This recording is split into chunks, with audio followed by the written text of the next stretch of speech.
And we're back. Hello everybody, let's see if I'm all plugged in. Yep, looks good. Hello Kurt Curtis, hello Control Alt Art. It is 8 o'clock on the 16th of May 2025. It's a Friday, I hope you're all ready for the weekend. So what are we doing? Creative art inputs. This is what it is all about. Generative arts for creative media. Let's go. So what we're going to be doing tonight, this is the culmination of a lot of things we've been working towards. I had, you know, you have the dream and then you have to build the path. So anyway, this is working quite nicely with a variety of different effects. But before we get into that, don't forget, if you're watching live or if you're watching later, you can join our Discord. where we share lots of cool things. Don't forget to like the video. Don't forget to like the stream. Please do the comments. YouTube loves to see lots of comments. Okay. There it is. So this is what we're doing tonight, guys. I got a whole bunch of VS codes pre-strung and ready to pull across the screen here. If you're wondering where the thing for the side quest from yesterday ended, it ended in some strange places. But that doesn't matter. We're not. That was just a side quest, so we can forget all about that. So hopefully the levels are good. Let me just move the mic a bit closer. I know sometimes it's not great. I have to kind of hover over it these days. So anyway, yesterday we did a bunch of stuff with the SVG art generator, which is part of my SVG suite. So let's see. We were doing video generation with one. We did a bit of lip-synced audio using Latent Sync and Kokoro, and then we got the audio generation. There's an article up on my Civic profile about that. And then we settled in with Art Grid, which is the generator, the scour. We save the scalable vector, and then we convert to raster, and we do cool stuff with it. And so we had just started feeding in things by the end of the stream. So obviously we made all of these cool video things, and obviously they went through a whole bunch. I don't even know what this is, which run that is, but we ultimately ended up with 8 of these. And then what we did was we set each palette index, big block size, yes, no size, and then the style. If you go into the code of this node, it gives you all the options. I will write an MD file to explain that. It's probably in the README, but it might not be. So there's a whole bunch of different nodes, so you can like filter out, oh, I want only X's, only squares, only spots. You might even be able to comma separate them. We never tried that. And then we did a whole host of different things, like different multipliers to get different morphing effects. We're using Rife here. Vim is better, but Rife is lightweight, so you can do more frames. Even though it's crisper, it doesn't blow up. You can get to 4K with this. And then what we did was we did a big interpolation on the final sequence, but then run it back at 60. So then it gets a little bit crisper. I'm not sure if these outputs are actually from... Should we just run one? We'll just run it once and see it do its thing. Yeah, I'm going to plow through the comfy stuff because we've already put up all of the workflows. Because it is essentially just adding the art grid to the beginning and then using a prompt generator.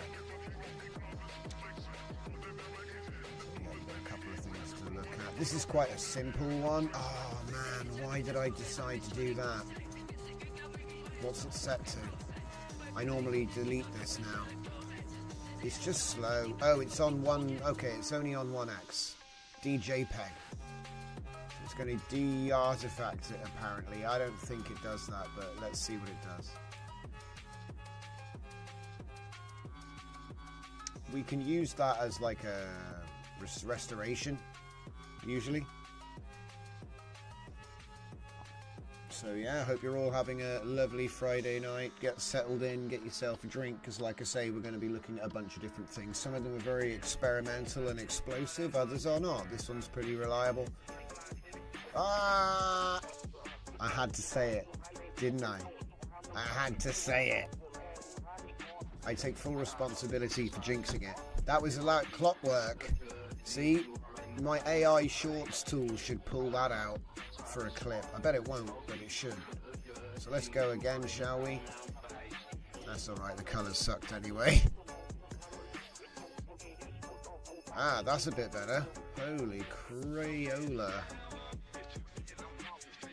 It's crazy. You might think, well, what's the point of this? Well, we'll get there. Because this is a highly controllable...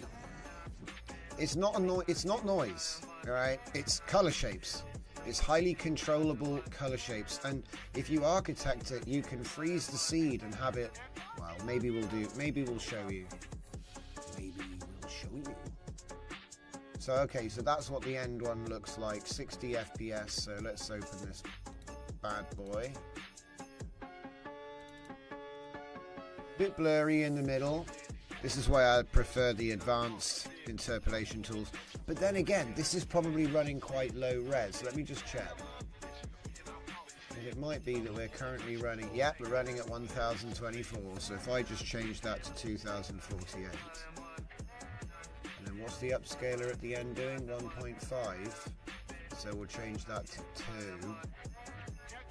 Now it's going to be a little bit sharper. What do we got? Basic. Let's say advanced.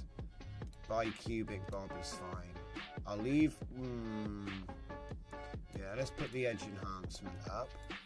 Ooh, temporal radius. I love it.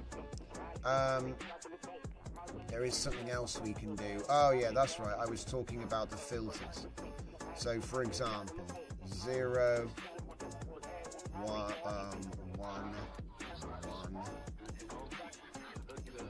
2, and then when we did it the other night, we went with 4 because I think 3 was boring or something. I don't remember, but I remember that much.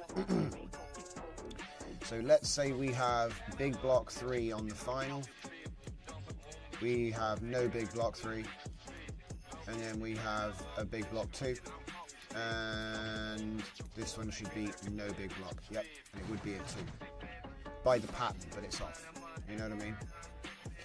Okay, and then of course the block styles. Now this is actually quite an interesting one, so let me show you that. This is a worthy side quest. So where is it? SVG suite. Go to this thing, pull up the code for the node. Where is it? It's Art Grid. Where is it? There it is. I was thinking about extending it as well, giving it a little bit more control over how it's arranged, because right now it's like random, and if you've got a pre-trained LoRa and you run this through at high denoise, it will try to make buildings. Like this is a sci-fi thing with mega cities, so this works great. And you know, this is like high color promo material, you know what I mean? It's really cool. So, and I barely really did much with it, to be honest. I've just used like a lazy 2x. I based this on my Dinsky Plus node because it's a node that outputs an image, even though the image breaks if you can't install Cairo. But it, like I said, it has a fallback. A fallback as in it can't do the preview image. But it doesn't matter because there's converters in other nodes, so it only needed to output the SVG, really. But yeah, here are the block styles. So as you can see, if I say letter block dots, check this out. This is going to be a simple one for you guys. So where is it? So if I put letter block, right, and then dots and alternate that. So letter block, dots, and then letter block, and then dots. Did I mess something up? I feel like I did. No, I got it. And then the only other thing, of course, is I'll put it on increment so that they all go up one at once, and we'll start at 420 like we did last time. Use something memorable.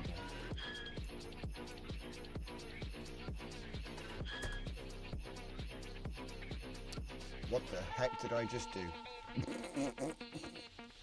Nope, not that one. We want to do this one.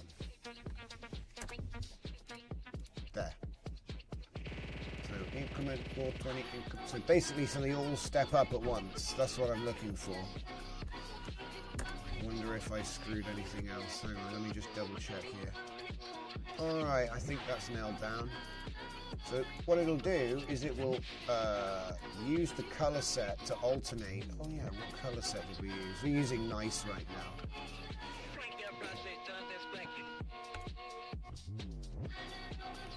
So it's go colours, letters, colours, letters, colours, letters. But it's going to go through 3 different sets. So let's have a look at how that is. It's too much, it's too much. I need to lock down. Let's see, what should we do? Let's go with, it's still too much variation, you know what I mean? It's because I've been messing around with all the block on, block off, and all this stuff. If I take off all the big blocks for now. Oh, what's just happened? Whoa! Something exploded. Yeah, let's just take that off for a minute. Okay. Turn off the big blocks for now. Turn off the big blocks. There we go. And pick 2 palettes. In fact, let's just do 1 palette. So I'll go with palette 3 for all of them. And then I'm just trying to reduce the variation. Oh, no element found in line 1. Something happened. What did I do? What did I do? False. Ah! I clicked the wrong button. Yeah, that'll do it. Hey, Fernicar and Dragon, welcome to the stream. Yeah, we're going to take a look at Control-Alt-Art's GUI in the vibe code section, by the way, so that should be interesting. So something feels like it's not quite right here. Hang on, we've got the same seed. Palette index 3. Dots. Palette index 2.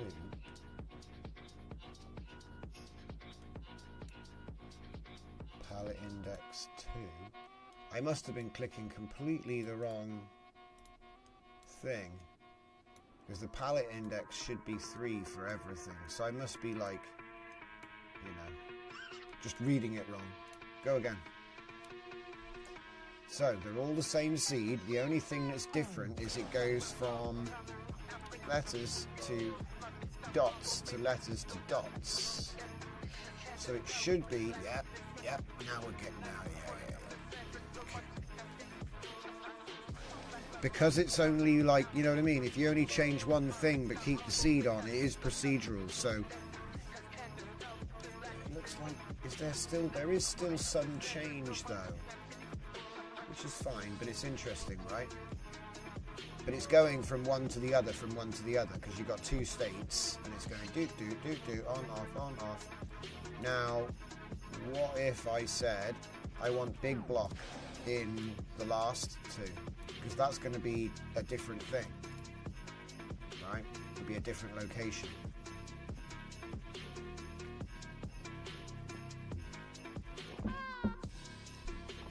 There we go, look. Oh! Because the big block 1 is down here, and big block 2 is up there, so it's going like 1, 2, 1, 2, 1, 2. Well, actually, it's more like 1, 2, 3, 4, isn't it? Yeah, it's 1, 2, 3, 4. Like an engine. Suck, squeeze, bang, blow. So that's our cycle, right? And so let's say I wanted to make it a different color in the middle. Right? I hope I pushed the right button there. Should be a different color in the middle.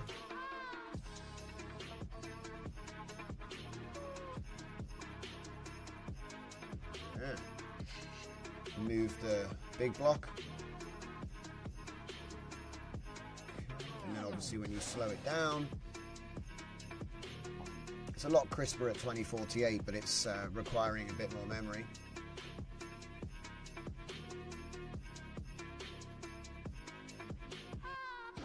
And it is essentially just going letters, dots, letters, dots.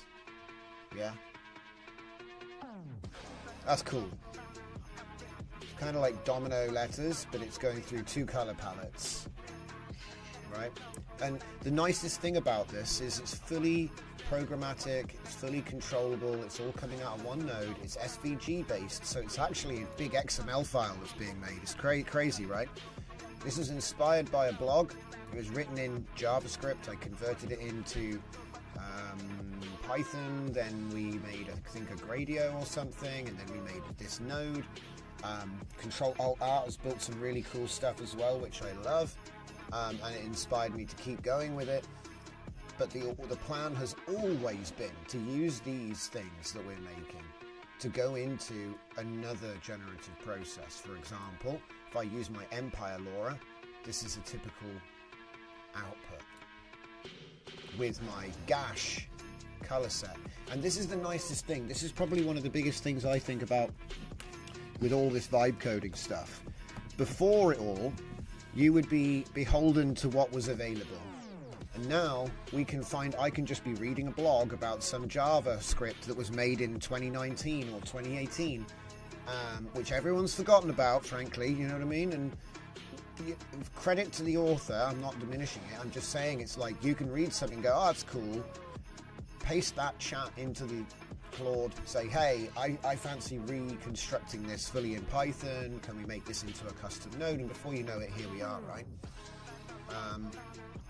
So anyway, like I was saying, let's just do some other stuff with it because there's some other cool things. So I want to try cross and let's do cross with the letter block. Yeah. Let's see. Right, so we've got letter block at the beginning, dots there, letter block, and then cross. Okay, and obviously you can do all types of different stuff, but just to explain what I meant there, we use a palette which is a JSON link. Now I've got a couple of them on my GitHub. I've added them into the colors folder, right? So obviously it's got the link that comes in the node, which contains a bunch of cool palettes, but it also, I've made a bunch more. Now, they're really simple. It's just an array of 5 colors in a JSON format, and they're all stacked up, right? But I didn't make this, okay? That's far too much work. So we actually vibe coded a generator for that too. So if you go to colors, there's a website here, and you can literally just, that one looks nice, you know? I've already got one like that though. Oh wait. And you can like say, oh, I want to do triadics. Let's pick this one, right? This could be better as well, by the way. It's just a nice little proof of concept. You can making tools to make your other tools easier to use. So anyway, yeah, we'll export this. We'll find it. And I'll call it triadic French. Just reminds me of a French, like quite funky, stylish. Okay, I'll just go triadic French for no reason other than I did. And then yeah, we'll go to the repo into the colors folder, and we will upload another one, and I'll put the link to it using the raw. We showed you how to do this yesterday, but obviously, you know, I like to be able to give a bit of extension to the tool because it is really good, but that externalization of color presets, I think, it adds a lot. So, and the builder isn't like supposed to win any awards, guys, but scuffedepoch.com/colors, you can use it to simply go, I want this set, you know, how many there are, all that, and then you can upload it to your GitHub and do what I show you now, which is click on the file once you've uploaded it, click on the raw link, and then take the URL, go back into Comfy, and you will see that, well, maybe you've used a palette link, you know, you can just put it in the node. It's just a primitive. Normally you'd put it here. And now let's see what we get out of our new palette. Kind of muted, actually.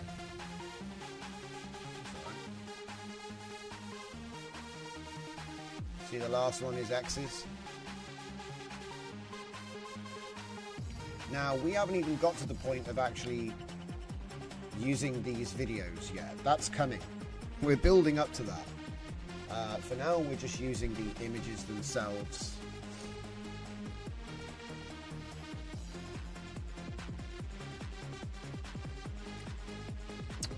Okay, so that'll be your final image there, your final concoction. So it's using the palette that we just generated, and we just threw that file up online, and with that link now we've got control of that now. Obviously I did set like a palette index and stuff. And there's more you can do as well, because this is not an SVG. After the point it leaves here is now a raster, so we could have done, for example, we could do color correction with Comfy Essentials Image Apply LUT. Now I don't know if it's going to work on something this big, so wish me luck. It might complain and then we'll just do it earlier, but I think it always gets generated this size actually, so there's no way out of it. Whoops.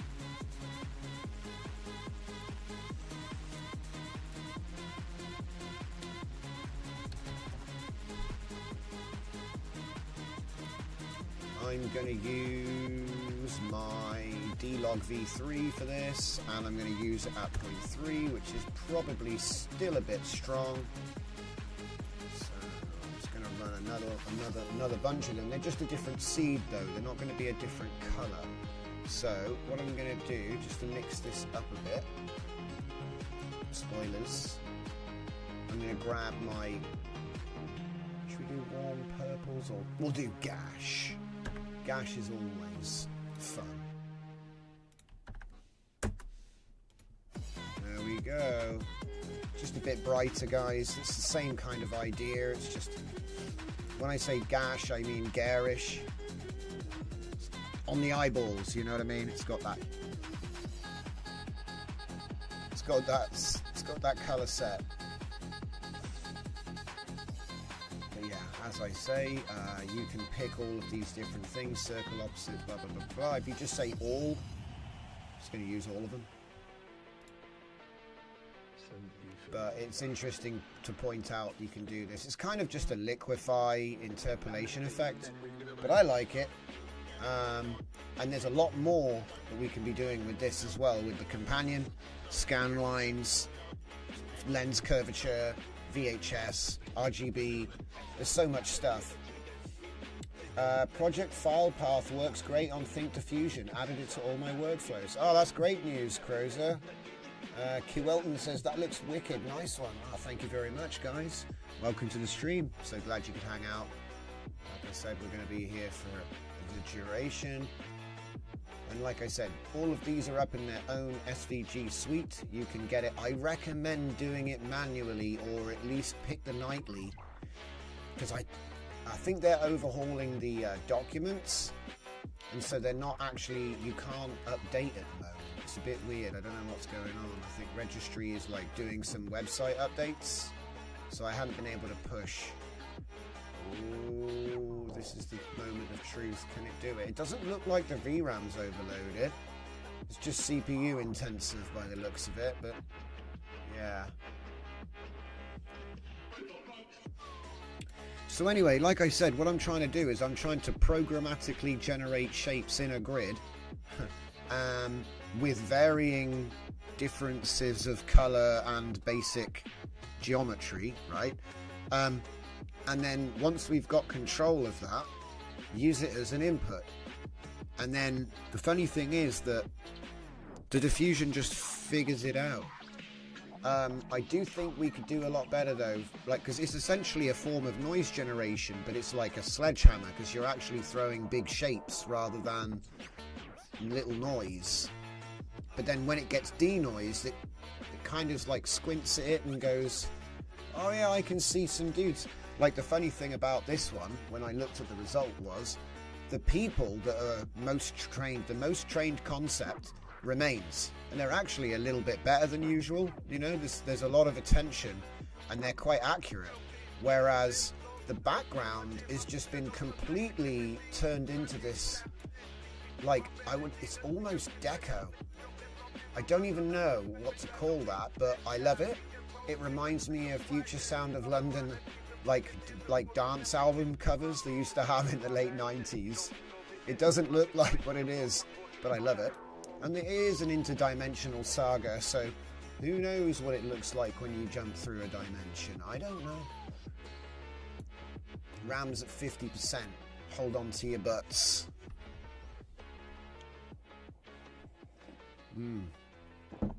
But yeah, I had a really interesting time today. We had some little ideas. So let's give you a little sneak peek of what we're working up towards.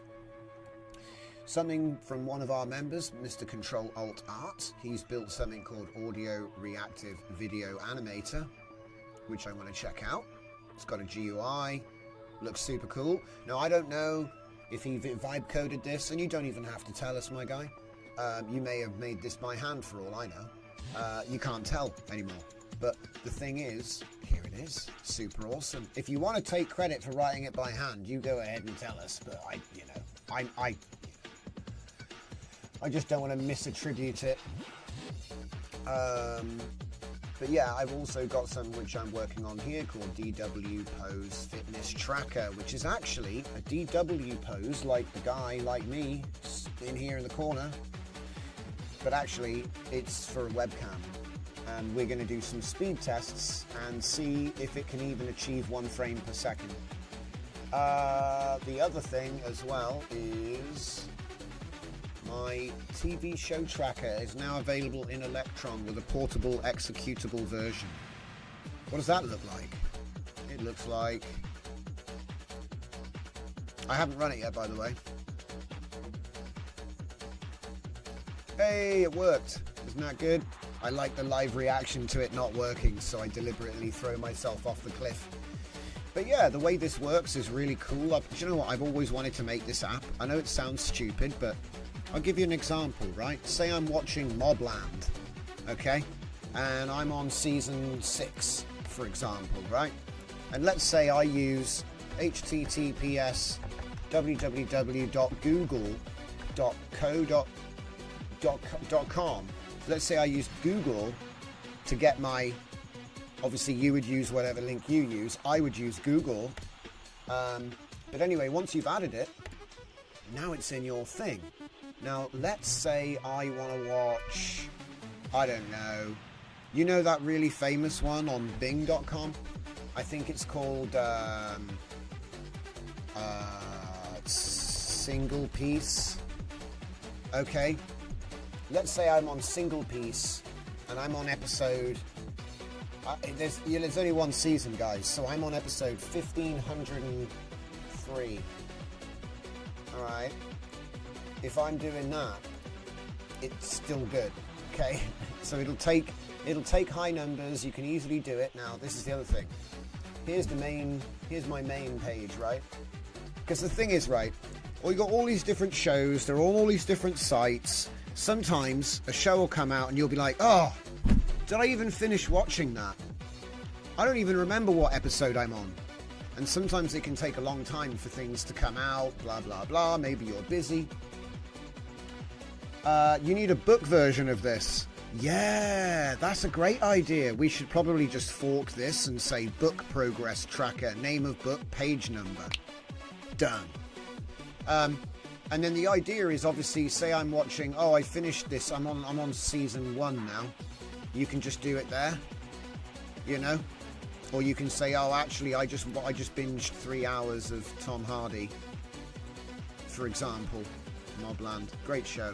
They're actually only on season 1, by the way, but just for example, right? And oh, I finished watching this show. Delete. Okay, super easy. I might even convert this into like an app on the phone app, because I think it's actually a pretty good one. It's very simple. It's just a tracker, so you don't forget. You probably do it for manga as well, because you don't need to have a database. Do you know what I mean? Comics. You could probably have a version for everything. Just change thing. You hate Maeve. Is that a thing? Is it? Oh my god, it took us to Bing. So yeah, you can see the links work as well, guys. But yeah, there is also backup management, so you can back it up as a JSON, and then we can load the JSON. Yeah, so it's even like, you know, not complete hackery here. Yeah, I would use, exactly, this is the phone app I've always needed, because I don't remember what, I'll be honest, Does anybody remember what chapter of Berserk they're reading? Because I don't. It's been a while. Yeah? And that, it just keeps coming out. So, you know what I mean? The show doesn't end, which is fine. Keep going. But yeah, so simple TV tracker. You add in whatever you want. It doesn't care. It gives you a link. You can even add other notes there as well. You know, whatever. Use the German VPN for this link. Whatever in case may be. But anyway, let's just kill that. And so let's talk about it. Oh. Let's not leave you hanging on a thread. So what did the... look at the color correction result, guys. Color correction result, not bad. It's definitely popping now. Oh, damn. That is super pop. Okay. So anyway, as I was saying, you can do lots of stuff to Thing after the fact, right? Cool. And we've got lots of control over what we're doing. It's essentially the interpolation of shapes. That's how we get the motion. And then we do lots more. It's interpolation-based technique. So anyway, we get to beautiful diffusion over here. And what we have is we have your standard GGUF text-to-image affair. All right. But in image-to-image mode, so the only difference is we have, instead of an empty latent, we have a VAE encoder. Yeah. 1.5 on the boost, which is max and base together at 1.5. Okay. And I have got the control net turned off. I had it set up to make depth maps and stuff, but I don't think it's really necessary for this. Yeah. I did try adding in a pose map on top, which does work, but it's like...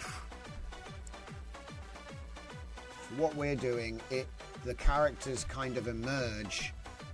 So it wants to make an image, but then it's given an image, and then we do a like 0.72. I go 0.6, and you can still see the grid as you increase it. And it does depend which image it's pulling out, because what I'm doing is I'm using a prompt. I'm using GKG Soldier and Empire Style together. Now, these two models were actually trained on the exact same images. The only difference is style. It says Empire Style. Yeah, I'll just show you. Show. So it's the same exact images being trained, but one of them is Empire Style illustration of Rifleman, and then the other one is illustration of GKG Soldier. Oh, sorry. So actually, this has got a bigger set of captions. This includes Rifleman, which is a separate Laura, but it's random. So yeah, you know, depending on what I pick, I'll get something different. So let's put that on fixed for now, and that. So we've got Soldier and Rifleman. Bit of a conflict, but it should be okay. So yeah, normally we'd have a random prompt coming out. I fixed it for now so we can just see what's going on, okay? So we're going to be using both of these prompts. It's obviously throwing too much through the door, so a lot of it's going to get truncated or clipped. It's not going to listen to all of that, right? And so the order is important. It goes Soldier first, Style second. So if it does truncate, it'll probably cut off some of the end. It's fine. It's like a calculated sacrifice. And then for SVG Suite, what we're doing is we are generating a new one, and we're using 16:9 for the rows and grids, 2048, no big block, and all styles. And then what colors am I using? I think I'm using Gash. Yeah, I'm using Gash because it's like bright, right? If it's funny, actually, no, it's funny if you match the color tones of the model, it will blend in more. But if you just don't, which is what we're doing here, it kind of forces the model to break out. And I'm not even worried about like sketchy looking stuff like this, because we've got color correction, we've got restore, we've got, like I said, I'm running a tiled upscaler here, which does a 2x by cubic, so it's a simple, cheap upscale. But then it runs it through a 768 by 768 tiled 8-step 0.1. Okay, well I think 1.0 boost on the model sampling, just using a simple, very detailed photo UHD 8K. Now I released this last summer, this little thing here. You know, you just build it from scratch out of what is there in the native nodes, even though this is still in beta. But yeah, and eventually you get this. Now, does it sometimes give a tiling artifact? Yeah, but then you weren't doing any denoising to get rid of it in the first place. I mean, I can't, you know, look at this, I'm like, anyway. And like I said, if you've seen the outputs from this model, this is kind of typical for that. Oh, look at that, that's so cool. Man, you just get fire out of this thing. Like if I just put Empire across the, if I just get the logo for what, because I write a load of stories about these guys. I've got 3 books coming out about these guys. It's like a science fiction story. It's kind of fun. They got like robot heads. Short story. It's really undervaluing the story in that. But the point I'm trying to make is this is like really cool. Holy shit. Looks like some kind of futuristic landscape, but it's like glitched out, and then he's just way out of proportion, but he's the only one there, so it's like, you know, it's easy promo material. Man, it looks so cool. It's like all of these little futuristic structures, you know. It reminds me of Spire Cities from Warhammer, but just too many of them. I like it. Oh, it's got another one. Okay, so all right. So for example, for this particular combination, it hasn't broken out of the squares, so we get like a montage, but we still get the one dude.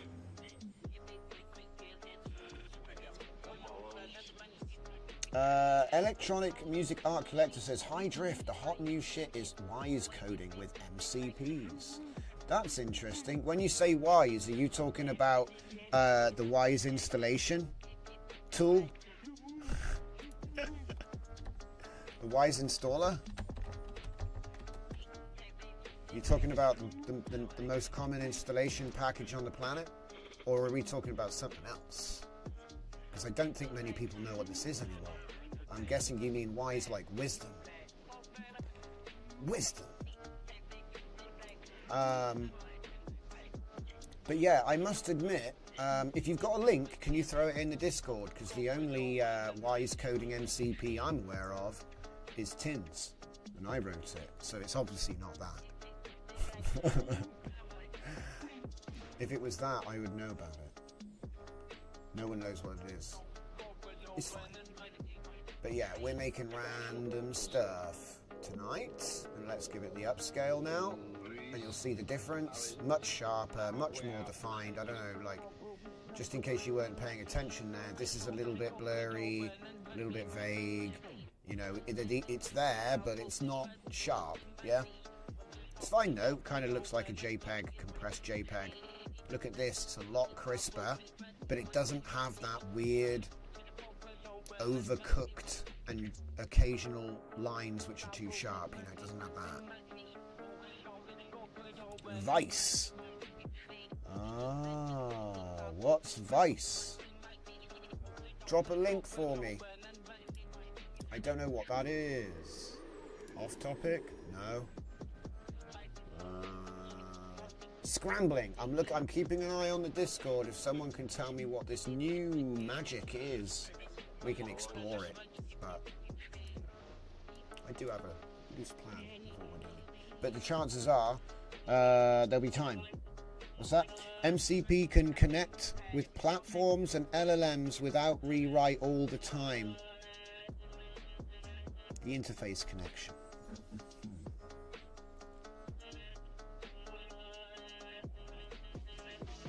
Yeah, drop any links you can chuck on there.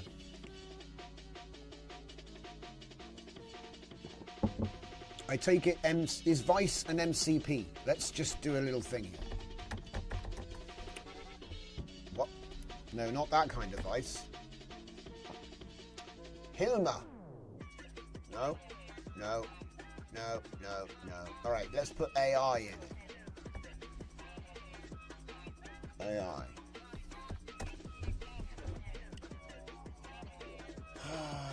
Visor. Vase. Vase. Ria TV. Vase changes the game. Yeah, we covered Vase when it came out. It is cool. I do like it. I put up a bunch of workflows if you're interested in the Vase. I would suggest running over to my workflow section. Mind you, I think there's a WAN vase now, right? Isn't there a WAN vase now? That was that's what I understood. Let's see. It's probably in Hoda Hanyan. Frame pack is there? No. Ah, wait, it was WAN. WAN. Or was it Zoda? Yeah, there we go. Vase. Did that one last month. Vase Basic, Combined, and Start End Frame. Yeah, Vase is awesome. There's a new Vase, is what you're saying, huh? 2.1 Vase 3.1.3. I think that's what this one is for, guys. I think we already covered it. The thing is, I haven't done big main channel videos for a while, mainly because I've been working up the shorts and the lives. Yeah, Vase is awesome. Yeah, I know. See, what we're actually doing at the moment is we are working on the other side of things. So the biggest problem when a new tool comes out is you've got nothing to put in it. And so what I've been telling everybody for the last couple of weeks, is probably longer than that, is to start building up assets to go into these new tools. So what do you think is going to happen when we put this into image to video, for example? What do you think is going to happen when we train a WAN LoRa on these and then start putting, like, you know, using control net and things like that? It's going to start getting interesting is what I'm thinking. But yeah, so as I'm thinking about this, can we put it back to the normal grid for a second? Because I want to show you what happens when it's not, like when it's super contrasty like this, it'll be a certain way, right? Let's also say cross. Was it cross or crosses? I keep forgetting, it was just cross. Alright, so if I say, whoops, cross. Okay. So now it'll just make crosses, yeah? So what's that going to look like? See what I mean? And then, again, I could have said circle. Whoa, I can't spell. Circle. Because like I said, if you, like I said, if you think about what it is that we're, oh my God, that's crazy. That's so crazy. It's just producing the Empire and like weird art shop. It's like crazy. Ah. Yes, it is. I mean, to be honest, we have been, if you look back on the channel, we have been looking at control net video with open pose and various other guidance. Since the channel started, like some of the longest videos when I started out were looking at doing it in Adobe and then finding ways to shortcut through various AI tools and just completely replace the entire workflow, make it faster. And that's what we've seen over the last 18 months. So, see, this is the art style. It's like a pen line work kind of thing. It's supposed to look like a graphic novel or something, you know. It's not supposed to be photograph or anime. It's supposed to be that sort of graphic novel type thing. So let's go with circles and see what we end up with. Oh, it's going to totally change. I love this stuff. See, what I want is I want a bit more control over how it is made up. And what would be really cool is if you could map the colors to an image input. So you can make an image input and then turn it into this, and it would like map it out. So then it would generate like blues in the sky, landscape underneath, a person in the middle. I don't know, I just think it'd be interesting to see. Ah, thank you, electronic music, thank you very much. But yeah, May 14th, Fernicar just posted this one, May 14th from the ACE AI signal feed. So yeah, we posted it up for you guys, that's the other thing as well. I appreciate all of the tips you guys give, but I do throw a bunch of stuff up in here as well. Not every day, but most days. We try. It's a collective effort to stay up to date with everything, to be honest. Looks like P5JS graphics. Interesting. Well, it was based on JavaScript. Ooh, what is this? I mean, I've said this before, right? One thing that I do with these is I will immediately remove any people that break the scale. Okay? So, you know, all of those guys would get removed.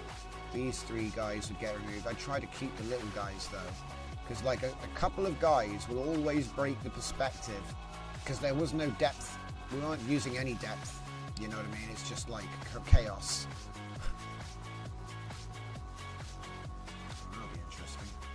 And then what was the other thing? Letters. Was it just letters? Letter block. Letter block. So let's change it to letter block. Right here, letter block. Because it's interesting, it doesn't do what you think it would do. You'd be like, well, surely it's gonna like put a load of letters in, and it does sometimes. But yeah, look at that. That's so... Oh man. It's so futuristic. It's so sci-fi. It's so sci-fi. And look, it was made with this. It just it rubs me the right way, this does. When you get something like this, people would go, oh, this is just modern art junk, blah, blah, blah, blah, blah. Whatever, man. It'll make cool... Look at the coolness. I can't believe it. If I tried to make that with, like, control net and a bunch of canny, I would get confused. It would lose... There's something about this which makes these epic sci-fi megacity fortress type landscapes, and it is in the prompt, guys. If you read the prompt, it does actually say like cityscape with tall buildings, large explosion, cloud filled, and then what's this one say? This one says city is a mix of modern and futuristic architecture with some structures resembling traditional buildings. You know what I mean? It's there, and it was trained into the model because we are running 2 LoRa's at once. This is my Three Stooges syndrome technique, where we give it too many LoRa's, too strong. We give it too much text. Like if I go into here, does it say it?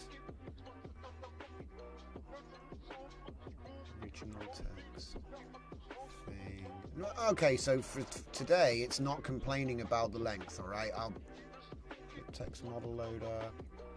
Okay, so today it's not complaining. So I'm all right, fine. I must be getting confused. Ah, yes, the video model is 75. This one's higher. Okay. So anyway, that's what we got. And remember, the colors are coming from the prompt and the model. But there's something about this technique, like if you were to literally like overlay the grid there. And just... It's not going to work really.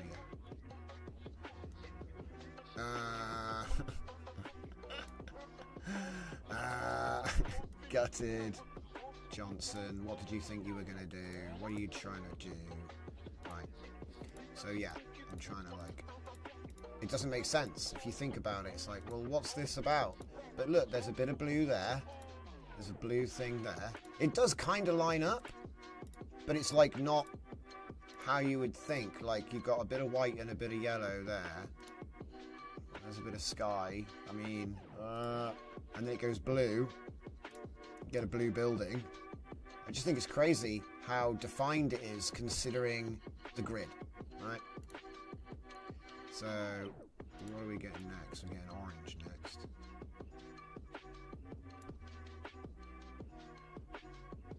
Yeah, just throw it all in there, and then, you know, balance it out with other settings, like just use the denoise, you know, to make it go, because like I said, if I go to 0.6, it will be grids, like one of those other images were. Oh. Wow, how big is that fortress wall, dude? There's like towers on the fortress wall. Like when you have towers, when your fortress has fortresses on the fortress wall. How big is that thing? It just keeps going. Just keeps going up. I love it, dude. It's really nice. Yeah, the patterns have impact to the image composition. Yeah, exactly, Electronic. That's what I'm saying. It was unexpected. It's an unexpected discovery. Like, I knew it was going to work, but I didn't know that the LoRa would overpower the concept so well that you actually get, like, you still get a good composition. You know what I mean? But then it just makes the background super cool. Because in the original, it was just blue skies. Yeah, the ramparts have towers on them. That's what I'm saying, yeah. It's like, oh, I heard you like fortifications, so we built fortifications on your fortifications. Now you can fortify while you... Yeah. And like I said, once you put it through the second pass, you can use whatever upscaler you want. This is just the one I use because it's quick on the stream. But as you can see, let's see, that was 73 seconds and it's 2816 by 1536. It's almost got a little bit of RGB to it, you know? And yeah, I love how it's unpredictable, but it just keeps on giving. It just keeps on giving. Oh, have I messed something up? I have. It's using all. So that means I messed something up. It defaults to all if it doesn't, yeah, hang on. Letter underscore block. So yeah, it's got a fallback, so it doesn't break. It doesn't break if you put it in wrong. It'll just do all when it doesn't recognize what you typed here. So yeah, I typed in a dash instead of a hyphen. The golden rule, guys. How do you generate the actual pattern? Interesting question. And do you know what? I think it's time that we actually address that because that has not been explained. So this will be a good segue actually for what was coming up next. So let me just open the new window. Open folder, get into the comfy, come on, I need to go to recent.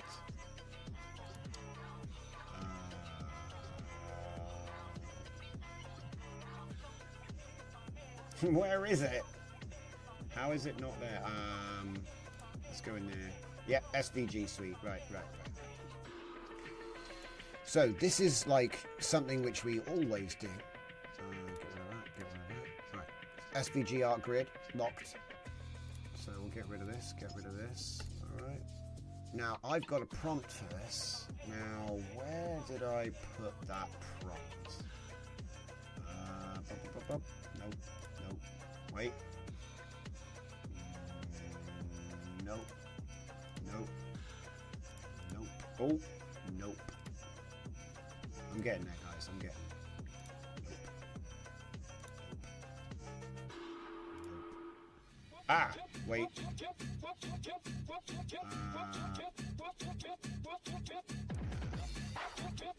None of them were it. I wonder what happened to those notes.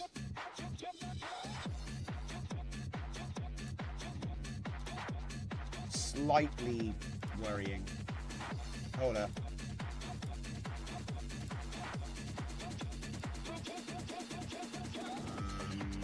It's just so much writing notes, guys. I'm not like looking through nothing. It's just all stuff that's related to other things. Oh wow, was that Spanish? New custom node XTTS. No. Radio for Whisper. No. Llama Radio Cockero. No. Fictional story. No. It's got to be in here. Do you know what? This is one of those things. This happens every time. Right. I'm just going to do it from scratch. So it's actually pretty easy. You just got to sort of say what you want, really. So, whoops. Because rather than me do this, what I'd rather do is actually write an MD file just for this to explain how to use it and how it works, what it does. So, easiest way to do that is obviously go into plan mode and say we can write the companion documentation for the custom node at svgartgrid.py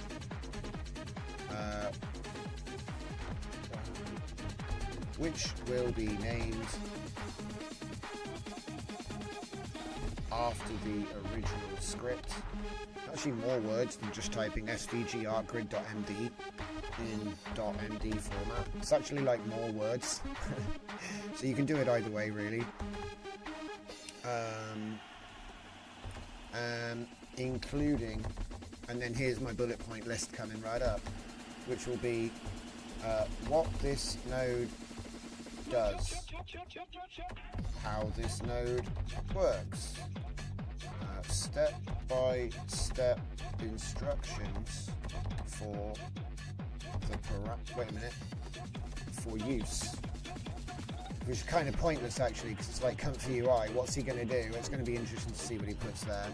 And then detailed parameter explanations. Examples. All right, cool.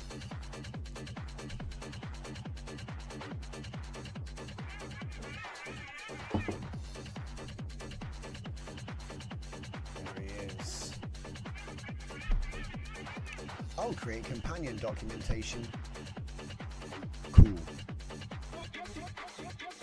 Let him go. Let him go. All right. So while he's doing that, we can move on to what we were doing. So check this out, and I'll get back to you when it gets cooked. Okay. So that one's in the oven.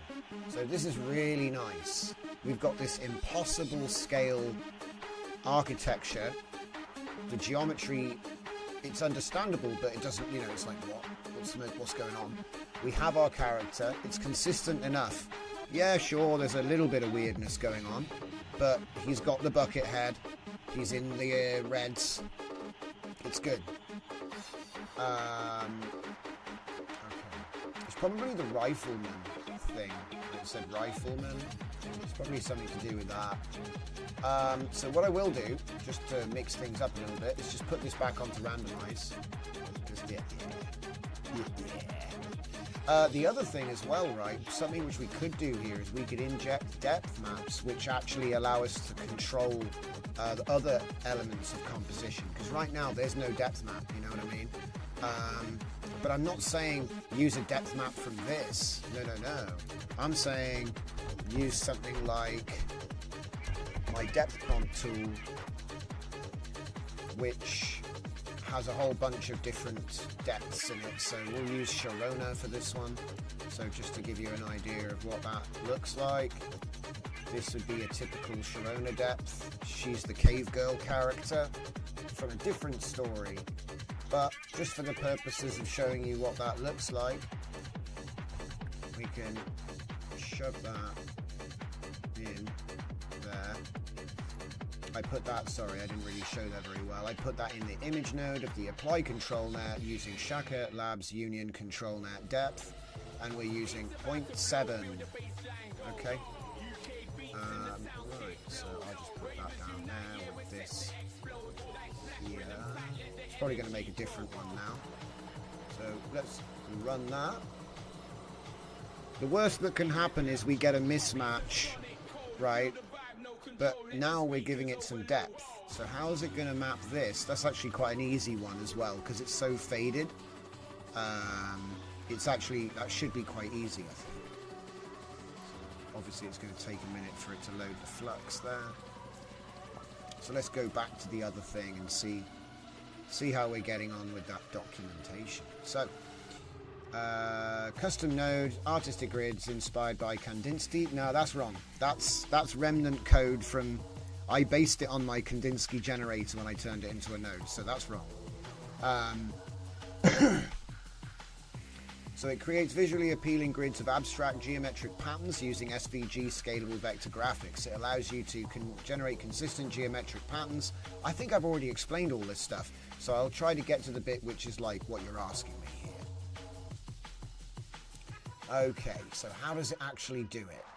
So it calculates grid square size based on width, height, number of rows and columns. It creates an SVG canvas with a subtle gradient background. For each cell in the grid, it selects a random block style and colors from a palette and optionally adds a larger big block spanning multiple cells.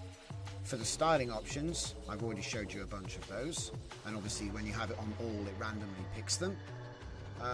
SVG is rendered to an image compatible with Comfy UI image format. Tensor optionally outputs the string, which is what we're using. Now where does it have information? Okay, so here's some of the parameters that you can use, and they're all in there. There's all the styles. I wonder if does he actually tell you about the code? Oh, it's giving you examples. This is really nice though. You know, this is like what I had to spend an hour explaining on live. It's just all written here, but he didn't actually explain it. Okay, right. We can create a technical document named artgridlogic.md, which aims to explain how the logic works for developers and engineers. There we go. Gotta be more specific.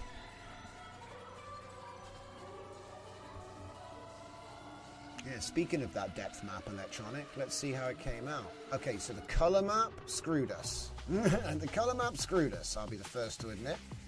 But it worked.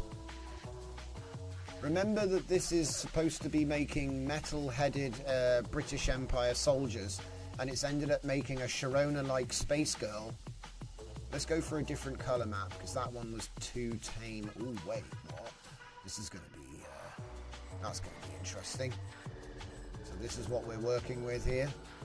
We're using completely the wrong prompts. I might change the prompt to be like a Sharona prompt. I'm not sure how well that's going to work, so I'd have to change. Oh, do you know what? This is the system, guys. It's not a big deal. Right. Sharona style V2, Sharona car V2. I think it's that one. Sharona character V2. We will mute that one. So it's not, it's not actually doing that. It's just the one. Can mute that one as well.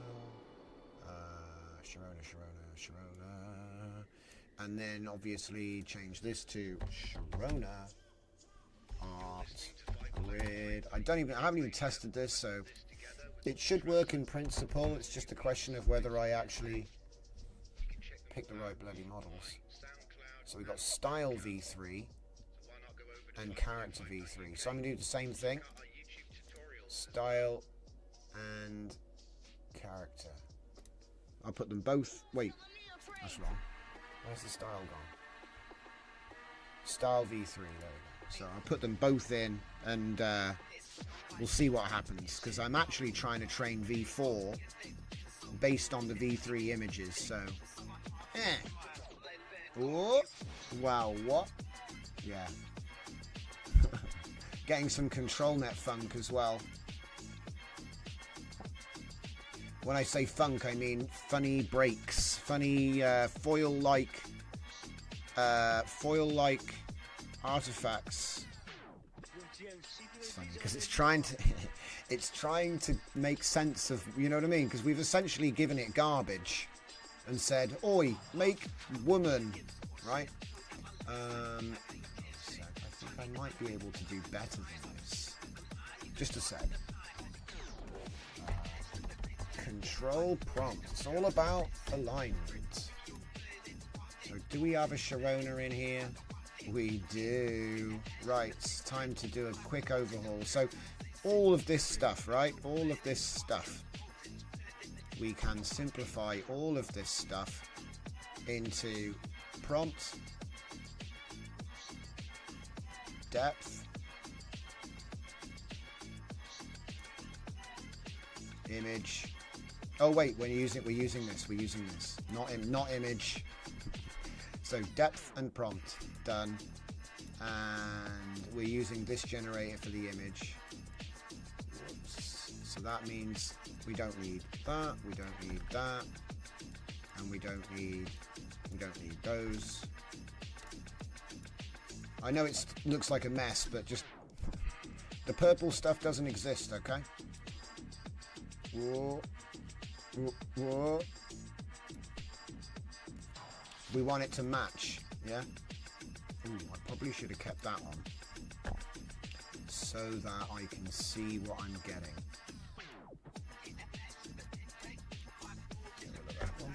So obviously, if I wanted to mask it and only do, you know what I mean? I could like mask out the character because I have got the actual image here, right? So just to give you an idea of what that looks like, if we take our favorite node in the whole universe, Image Blend V2, and we take that image, which is coming out of the main raster, right? So this is obviously going to be our background image. We don't need to rend BG because we already did. So we'll take the image here, put that there, and then we'll take the mask because we've got that too, hopefully. Oof. Alright, convert to mask. Where's the thing? To mask. There we go. Comes in clutch with the default nodes. Right. And then we say preview because I'd like to see what that actually looks like. Oh, and then we're going to have a resizing thing. Yeah? There's going to be a resizing thing, right? But look, we've got image size adjuster here. And we've got an image resize already. So, move it up. And instead of taking it from the vector out, we'll take it from the resize out. For the background, copy, Control-Shift-V, yeah. And then we can add the layer image to the resize. Just pass it through and then it's conformed. So, it will be the same size but cropped. So we use the background size for everything, and then we're just going to like slap this on top. It should be okay because it is 16:9. So essentially we'll end up with the person in front of the grid, which is like totally unnecessary. Let's see if it works. Oh, something went wrong there. That mask isn't working, is it? Alright, time to do some debugging. Something wrong with my mask. Preview. Okay, so we do have the mask. Ah! Don't invert the mask. Still not working. Have I like swapped around the background somewhere? Master image into there, into the background. I think there's an.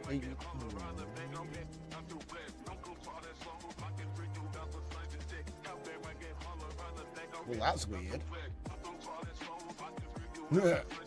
First to admit, that should have worked. Something went wrong. Can we fix it? What about doing alpha? That's not going to work. Oh crap, of course, it's doing the whole thing, isn't it? Because, yeah.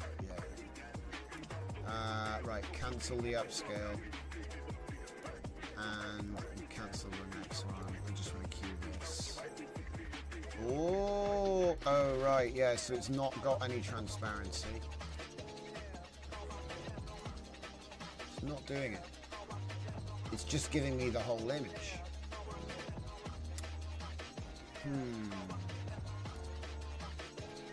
And if I didn't know better, I'd think that this mask isn't working either, which is weird, because it is correct.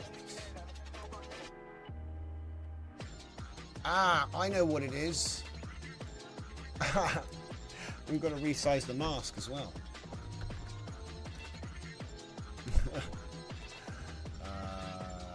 Let's see, we'll put that in there, and then put that in there.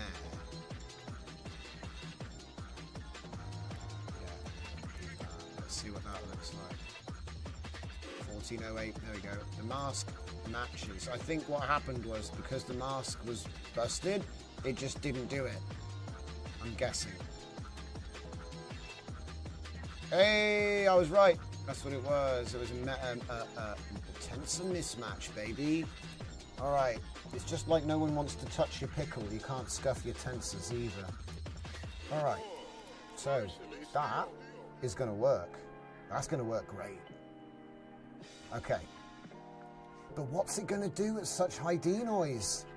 Oh, insane. Okay, so we're going to have to put this as the new preview, because that's just the SVG preview, really.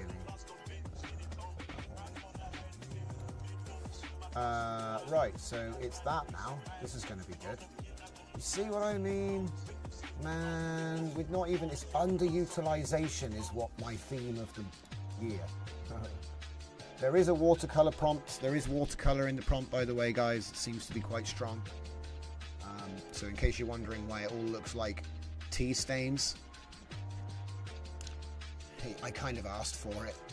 You see how if you look, it is actually really soft watercolor type.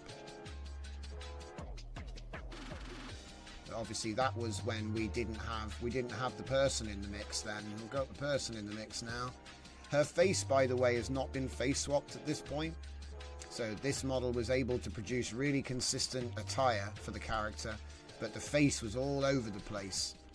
So prepare yourselves for that. The V4 is going to solve that part of it. Oh my goodness, what the heck? Ah. Oh, hang on a minute. Do we even need the depth anymore? I feel like we don't actually need the depth anymore. And I also feel like the depth is making a lot of junk, don't you? Like, it is working. It is creating depth.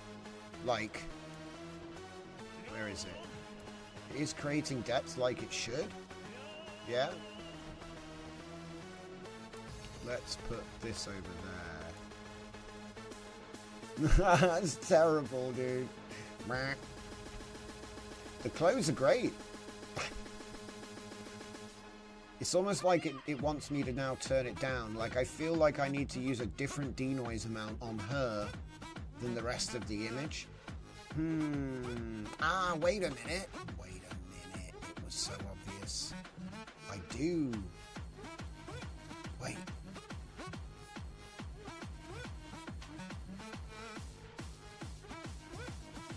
No, wait. There's something. Hang on. I think I can, like, put her back.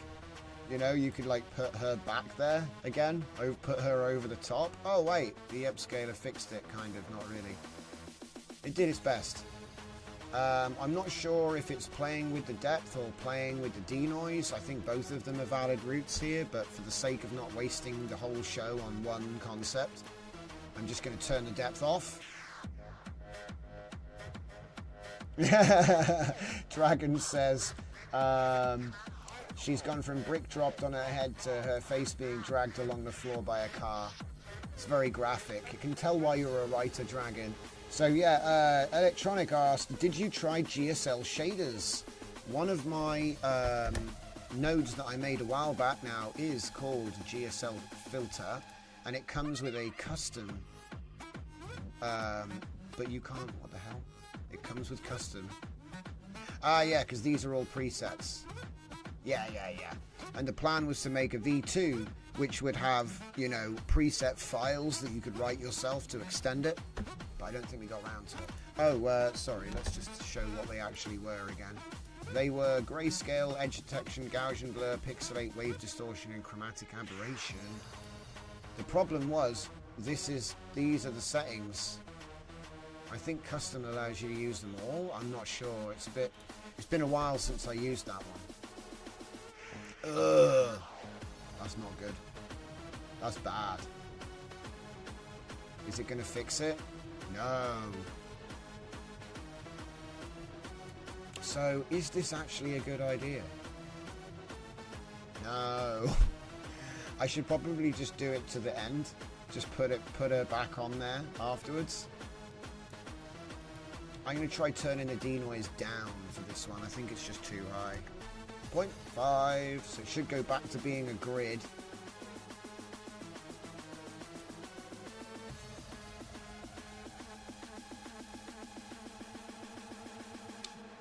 And then we can move on. Do you know what? I haven't even done coffee time. I'm going to have to go and like fill up. It's like late coffee time, guys.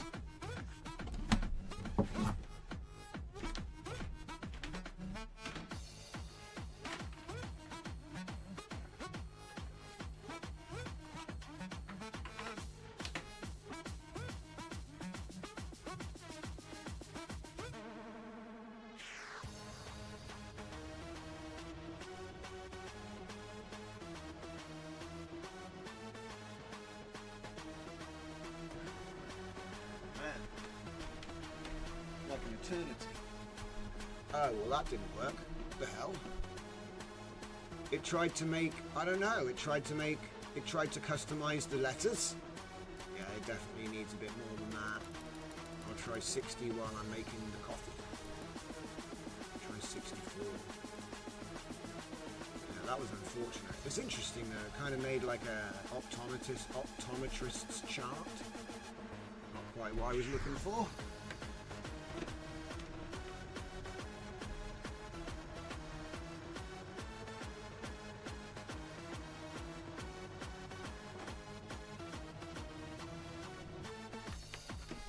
There we go. Oh. All right, we're back. Do.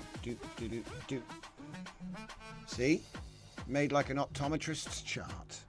So like it's turned all of the letters into little icons. It's actually kind of funky. I'm not sure. I think you could probably use this for typography. You'd want to fine tune for this, but that's interesting. I've not seen that before. Yeah, anyway. So yeah, putting the denoise down, not as good. And to be honest, I don't know, putting a person over the top, I don't know. I mean, at the moment it looks like it's not a good idea, guys. Oh well. I think it was worth a shot. I actually had more... Yeah, there's another way of doing this, so give me a second. We will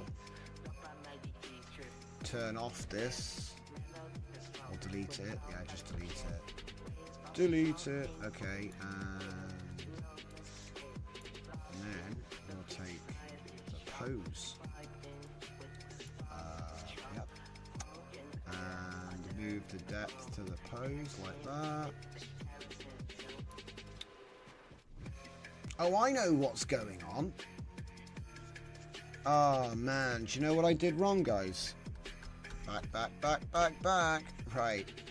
Guess who forgot to actually hook up the output to the input? This guy. So yeah, the reason it wasn't working is because I didn't actually hook it up yet. Look at this. Put it there, mate. See? It'll work now.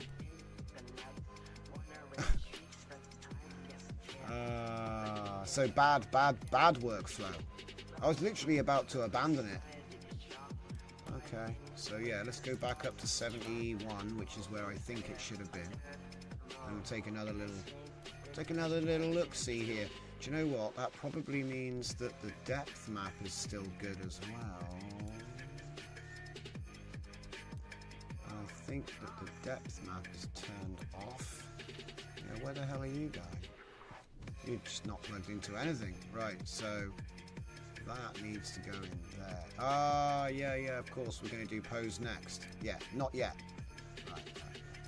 Turn that back on and run again. Okay, now, okay.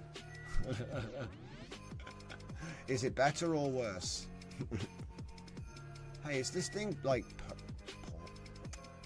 It's on randomize. Okay. I think there's just a lot of her walking forward like that. Yeah, it is different. Vaguely Eskimolian. Living in Mongolian. Alright.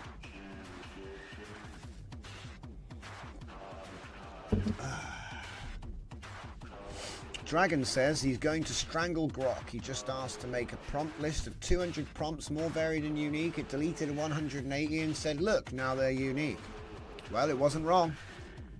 This is why I use a programmatic function to write prompts, and I only vary the bit that changes now. It's cheaper, faster, and you have less of those sorts of issues. You know, you don't trust him with the whole job. You just get him to do the bit that needs to change. Otherwise he goes nuts and starts talking about God knows what, which isn't useful to me. So like I said, I did a whole repo about that. Thanks for bringing it up, actually. It's called not clicking. Come on. It's called Tower Illustration Engine. So I was illustrating the Tower series. So this shows the full everything, start to finish, everything.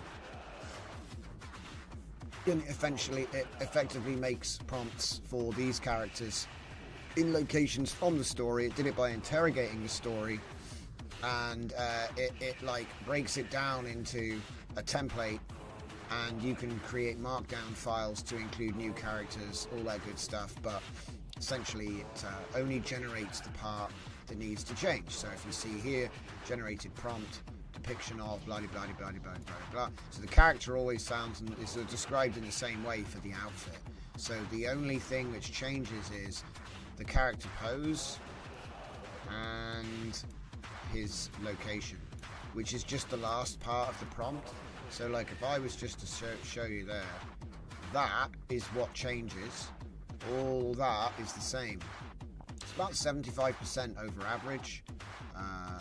And like I said, if he cheeses that last part, all it really is a context-aware pose with a location that's picked from a list. So all he can really do is hallucinate, and he still managed to, look, performing his elaborate pre-battle stretching routine. Thanks. That's great. That's just what I wanted. But most of them are good. You get the occasional odd one, right? Okay. So yeah, he's a warrior. In plate armor, stretching. Yeah. It is a comedy, though. So it is supposed to be a bit funky. Ah, yes. Okay, so now the background looks like crap. But I think that's actually the depth.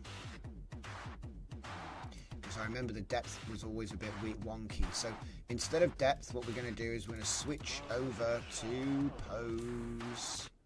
And the pose will match. Everything is going to match. So let me just swap that input from depth to pose. Okay. And oh, wait a minute. Uh-oh. We just changed something which I shouldn't have changed.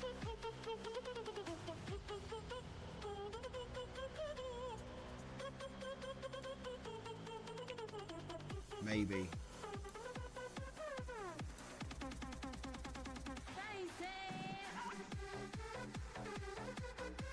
Ah, the pose went here.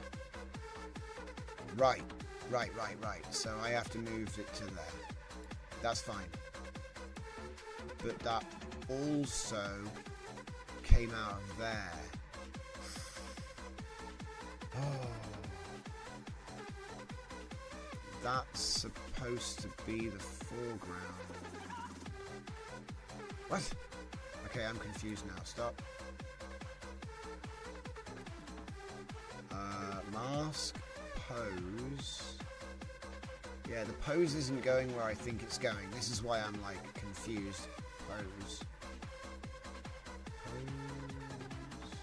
Do I need to get a pose? Yeah, I need another resize, don't I? That's why this is confusing. I need another resize. Just for the pose. Ah, crap.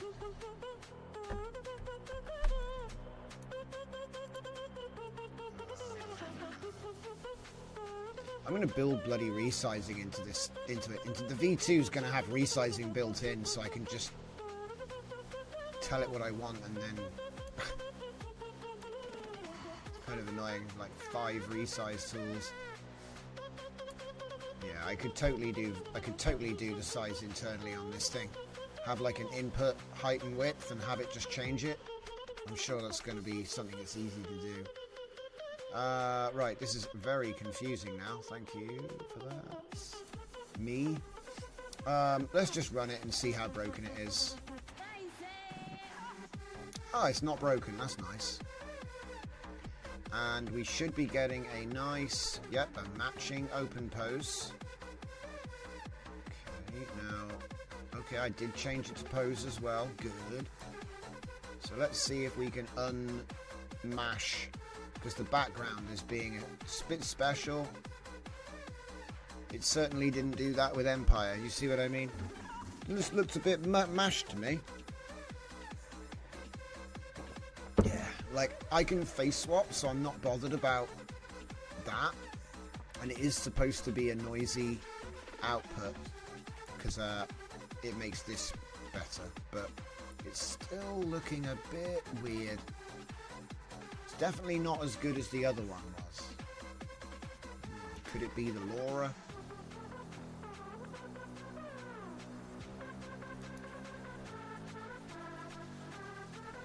See, that's the normal LoRa output. This is generated by the same model, you see.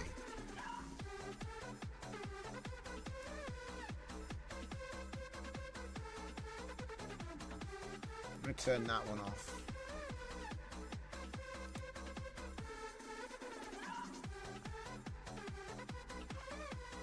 See, the face gets better from the upscaling anyway.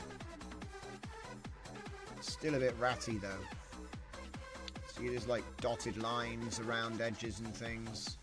It's not something that you can't fix, but it's like not optimal. What the heck is we going to do with that now? That's a bit crazy. Oh no, I've got to see this. Got our open pose. Yeah, heck yeah. Now that's a good one. That's a good one. When that upscales, it's going to come out nice. What are we looking at? 7-1 on the denoise. Okay, so this combination is definitely better. I think maybe every now and then you just get nailed with the color palette sucks. I'm going to go over to circles from letter blocks.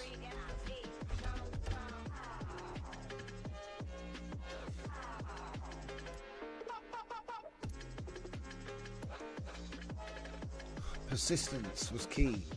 In the end, it was persistence and picking the right control net. But we got it. That's fine. That's on par with. That's model standard.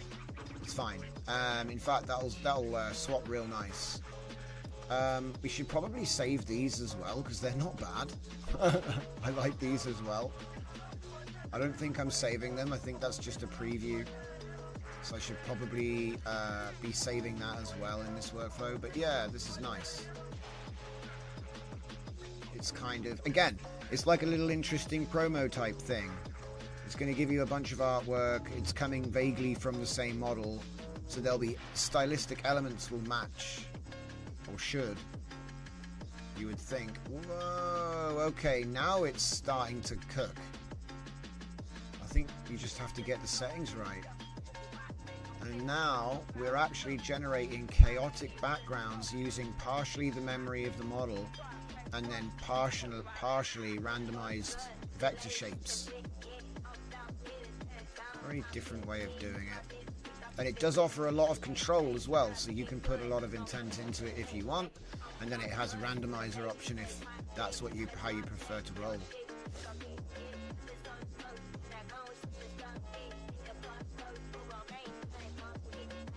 Nice. Okay. Is it perfect? No. Is it making stuff I couldn't make without doing this? Yes. Because I always look at a lot of these outputs as a starting point anyway. So let's see. This one is currently using the Sharona Style V3. Okay, so we'll do one more of them, and then I'm going to swap it over to the character model. What's the difference? The wording of the captioning, mostly. Oh my god, it's the back of Sharona. I think we'll try another one. We're switching over now. Okay. So we'll switch over to the latest Midjourney version.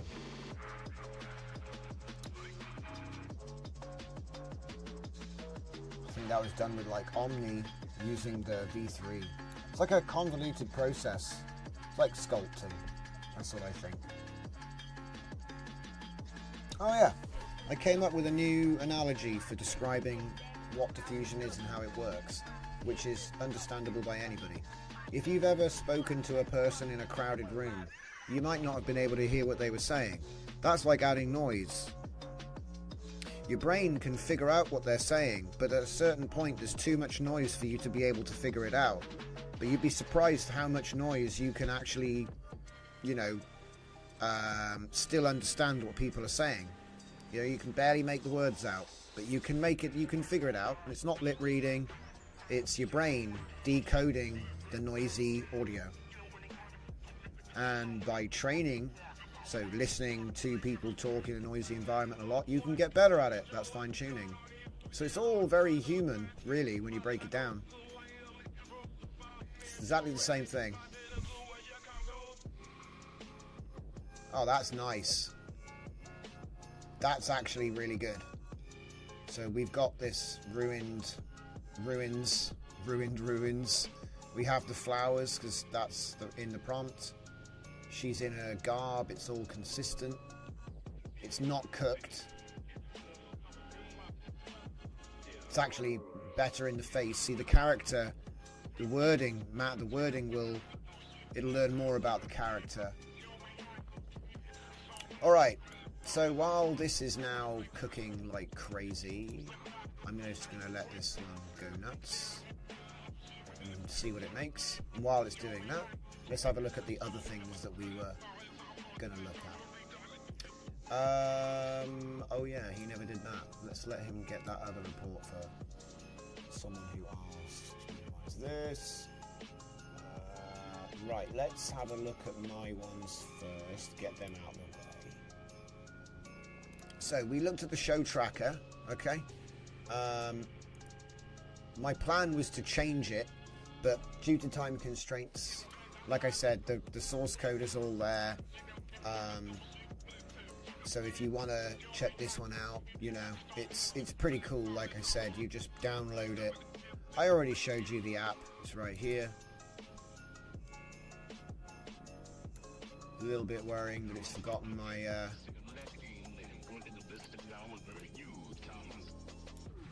Oh good, that works. Okay. I'm watching Single Piece on Bing, guys. But yeah, that was that. And if you go to the GitHub for this project, there's the standalone, which is just a zip file. You just unzip it and run it. It's supportable. So this is like actually kind of cool because it's sort of like a template for how I can do things with Electron. And there's a lot of tools that we have.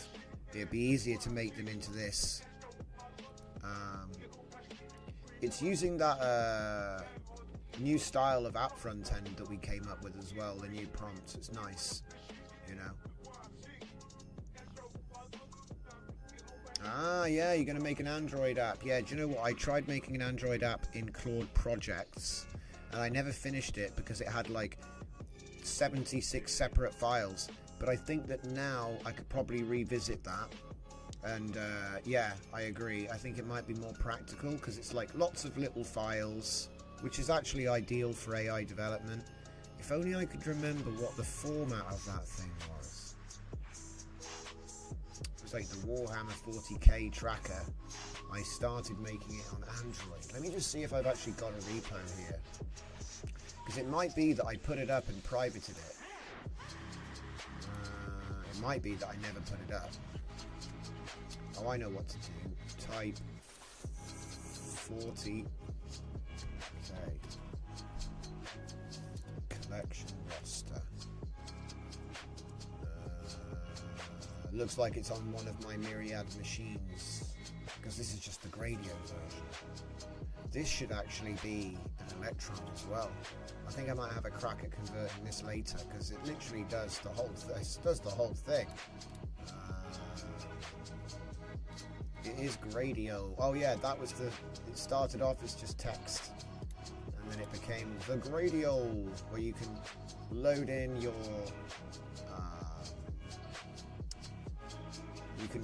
catalog, standard format, and you just pick your units. You have a roster. It's like an army builder. It gives you the points, you know. That's the idea. Or a collector tracker, if you just paint and you don't play the board game. All right, I'll get back to that one. Now, should we see how's he getting on with this one? I've created a comprehensive technical document called Art Grid Logic. Let's have a look. Oh boy, look at this. This is the actual, look at it. SVG Art Grid is implemented as a single class that follows the Comfy UI node interface pattern. And there it is. Generate Art Grid serves as the main entry point. Parameters are loaded, palettes are loaded, document is initialized with a background effect, it's populated with blocks, block styles, big block and added if enabled, rendered to string and then converted to PNG, image converted to tensor, results returned as a tuple of image, tensor and SVG string. Where's the algorithms? Applies a seed so you can control it procedurally. Grid calculation, there's the math.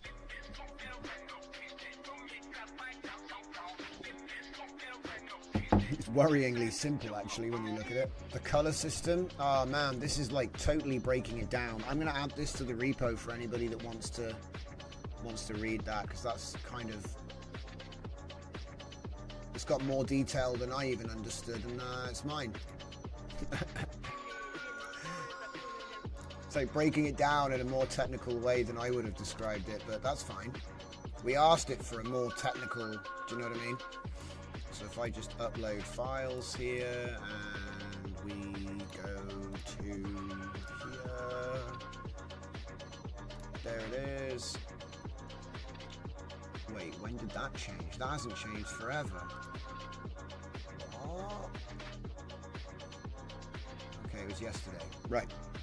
So we put that to there. So you've got the two MD files, a simple explanation, and then the developer's explanation. So like I said, if you're interested in that, you can go ahead and give it a good old read. It's been added into this repo. Where is it? I don't see it. Where is it? I'm sat here telling everyone. There it is, Art Grid Logic. Just lowercase, I couldn't spot it. Alright, so that's this one done for the day. Good stuff. One off the list. That's one off. It's like everything's coming into the station at once right now. Ooh, they look like brains or something. Still a lot of this weird slag type material in the background. Is the denoise too? Whoa, what is happening? That's so cool. I'm just going to let this cook for a couple hours, guys. I'm not being funny, but these are stunning. She's supposed to be in like a ruined, deep, distant future, you know? My only complaint is there's not enough grass, but you could do image to image, mask her out and say, more plants, right? It's lots of stuff we can do here. I love it. It's so good.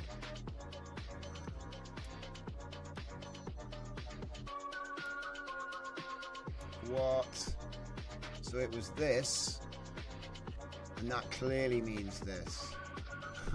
Now there is an issue with this version of the LoRa, as in the backgrounds aren't very good. The next set, the backgrounds are really vibrant because I managed to fix that. So at the moment that is a bit of an issue, but it does have good stuff in it. So like I said, I these rocks that were appearing, it's like, I think it's because it says like dystopian rubble or something in the thing, and often I would do a prompt swap for those terms there. But anyway, right, back to where we were at. So anyway, as I was saying, the TV show tracker, there's a portable which you can download. It's like in the releases section of the GitHub for this project. I probably will change this, like add some themes maybe, but I want to keep it basic because I'm thinking about converting it to other formats. But this will be the first one that's stable, and it's a full conversion from Gradio to Electron. I think I actually showed the prompt for this as well, so for all you vibe coders out there, you're gonna enjoy this bit. So we were actually having a conversation off topic when we came up with this one. So if I just scroll and find the ding. Where is the ding? Here we go. Wait a minute. That's completely differently something else. God damn it. Where did I put the thing for this one? I hate it when that happens. So... damn. I think I got a blue ball you on the prompt. The prompt is nothing like this. This is for something else which we're doing tomorrow. Spoilers! Okay, right, well, I hope to show you the prompt, but it was essentially, we can create the Electron version of my Gradio project, and then I'd git clone the Gradio project into the folder in the first place, yeah? And so what that actually ended up doing was, you know, giving it what it needed to do to convert it into NPM. Probably, I think it's like, I think it goes NPM TypeScript, and then it builds into an Electron app from there. I will also say that the dependencies are always out by a lot. So you might have build problems if you don't fix the dependency warnings that you get in dev mode.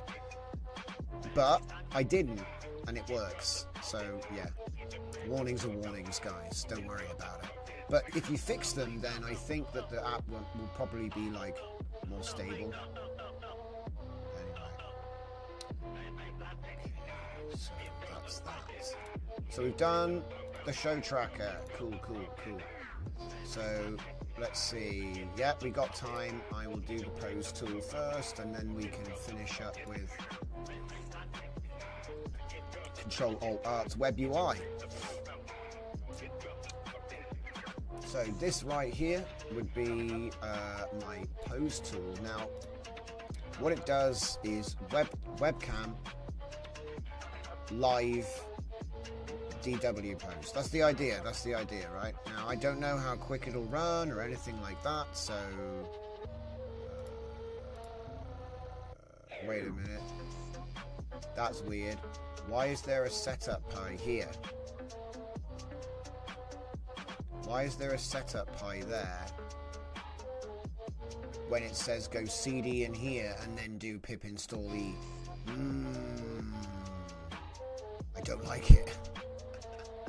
I'm just going to do what it says, alright? I'm just going to do what it says, and then if it's wrong, we'll address that. So cd DW pose fitness tracker. It's just a fitness tracker to make him focus on what I wanted, which was good frame rates. This might not work. Oh, okay. Error. See, why would you give me a setup pie which has all of the stuff and does all of the things?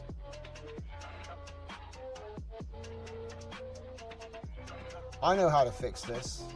You know how I'm going to say, right? Okay. The root of this project contains a setup.py and requirements.txt, which indicates this should be used to install.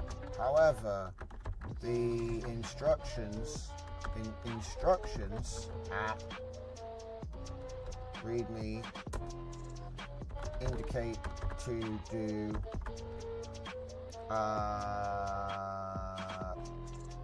pip install -e dot, right?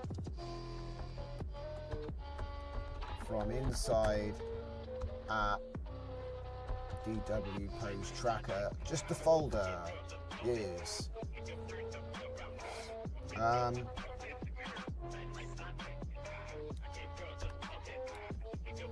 However,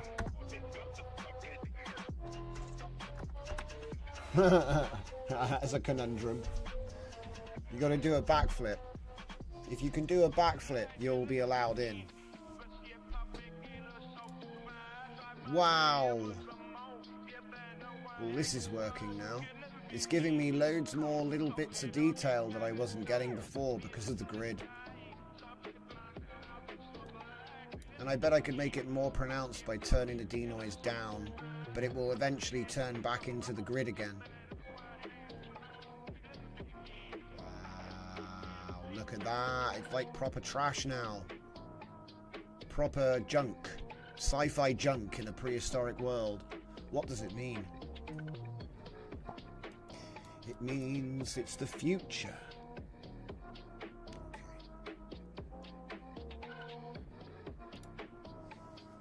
Alright, so what's your solution, Mr. Boss? Setup pi existing project root directory. DW pose contains package code. No setup pi inside. Do you know what I reckon it is? You're just supposed to put the setup pi in that folder.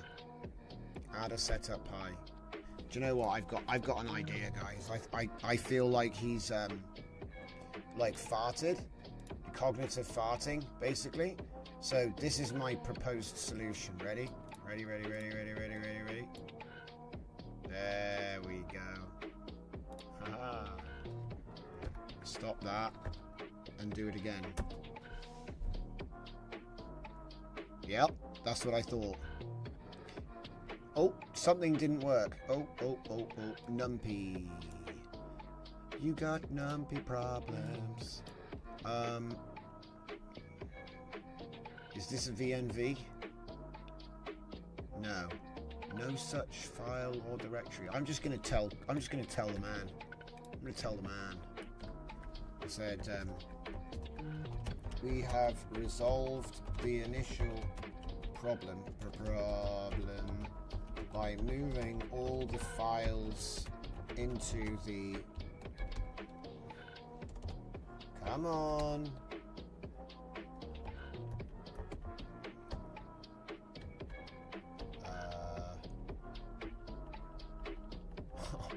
It's making me go all the way. Where's the folder name? Come on, man. Where's the folder name? It's normally like the first option. Is it that one? I can't... Yeah, it was hidden. Okay, great. Good times. Yeah. However... Oh! You bastard. Oh. Oh, man. UI problems, guys. Full screen. It won't let me at the... Still don't let me do it. There, that's what I want, the folder. Man, that was crazy. So we have resolved the initial problem by moving all the files into the thing. Then ran install. We see a warning. Well, it's not a warning, actually. It is an error. We see an error related to numpy. Always that numpy causing trouble.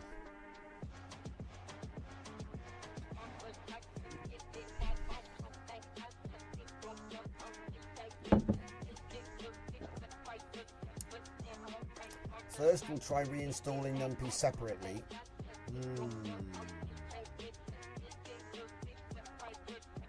Hang on. Is it pip remove or is it uninstall? I don't know. I forget. What the heck's going on here? Some weird stuff going on. So pip. Oh, sorry guys. Oh wait, no, there it is. Install, uninstall. Yeah, just checking. Get ready for broken everything. Cannot. Look at that. Cannot uninstall numpy. There's no numpy apparently. Yeah, something's definitely busted here. This is my cooked PC. You won't have this problem. Yeah, look, you still can't do it. Found existing installation. What? Let's do that real quick as well. But that's not related to what we're doing. He won't do it.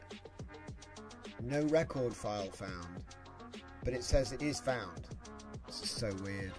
I might wait, can I just go and I think I might have to go and just delete it. Oof. It's a bit rough. Rough in the jungle business. Alright. We'll go to program files, and then Python 3.10 is apparently here somewhere in the deepest, darkest valleys of Windows. Going to lib, site, packages. Oh man, there's a lot of, oh man. Right, yeah, we got some, we got to get rid of all that. He stopped warning me about it because there's so many of them. Good stuff. Okay, now numpy. You cheeky. Oh, okay, we got a bunch of them. So what's he complaining about? 1.23.5. That's that one. All right.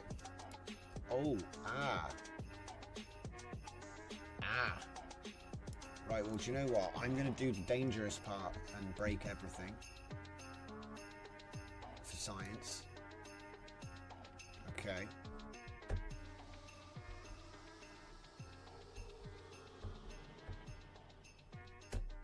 Let's see what happens now. Python is dead. You killed him.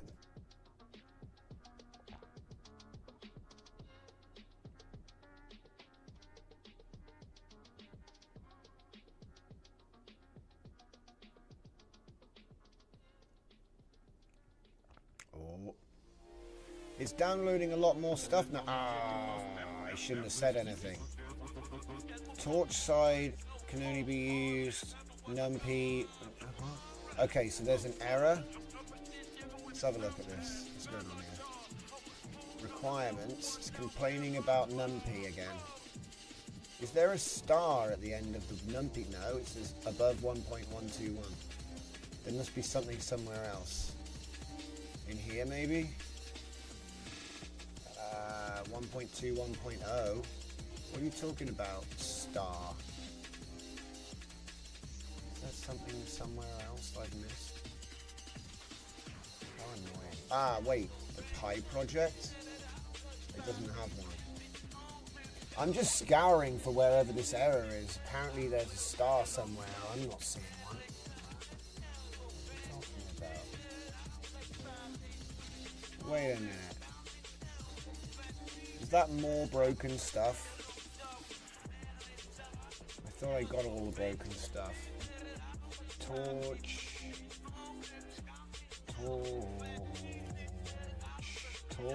Oh my goodness.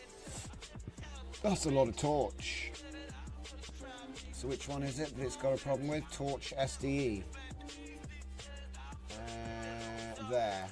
Torch SDE. 1st January 2023. Do you think maybe I need to reinstall it, guys? I'm thinking maybe I need to reinstall it. I'm feeling lucky. Oh, maybe not so lucky. You have NumPy 2.25. Okay. How about we do equals NumPy 1.21? How about that? Let's try that. Save this. And change this one to NumPy equals. This is a crazy restriction, by the way, but I just want to see. Because it seems like everything is like, you need to use the old NumPy. And obviously it's going to default to the new NumPy. So we'll try building it with the old one and see what happens. Nebcat, NumPy in the dumpy. That's right. Not cool, NumPy. Not cool. So, DW post ONX runtime. We're getting somewhere. 1.2, 1.6. Right then, guys. I hope you all follow what we're doing here. We're breaking everything. Okay. One more time.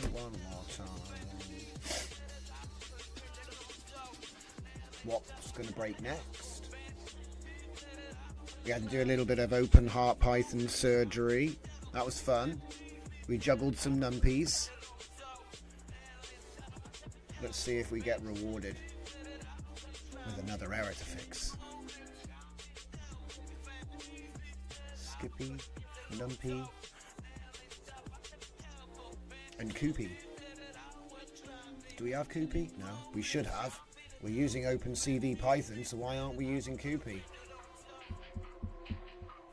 These are the questions that I need answers to, but I'll worry about that in the version 2. For now, let's just see if it works. Ah, crap. What's this? A legacy editable install.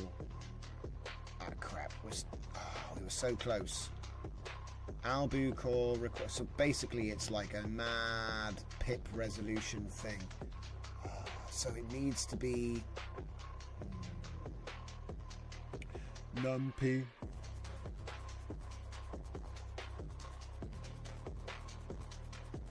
Develop. Setup pi develop is deprecated.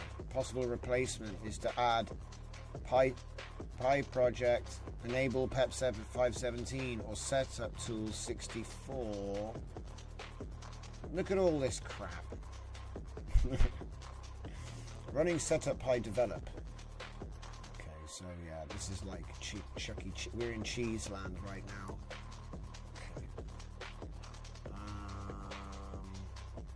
1.2, 1.6, 1.22.0. This is an issue. This is a real problem. Like, I've got to figure out. You have less. My proto buff is too low.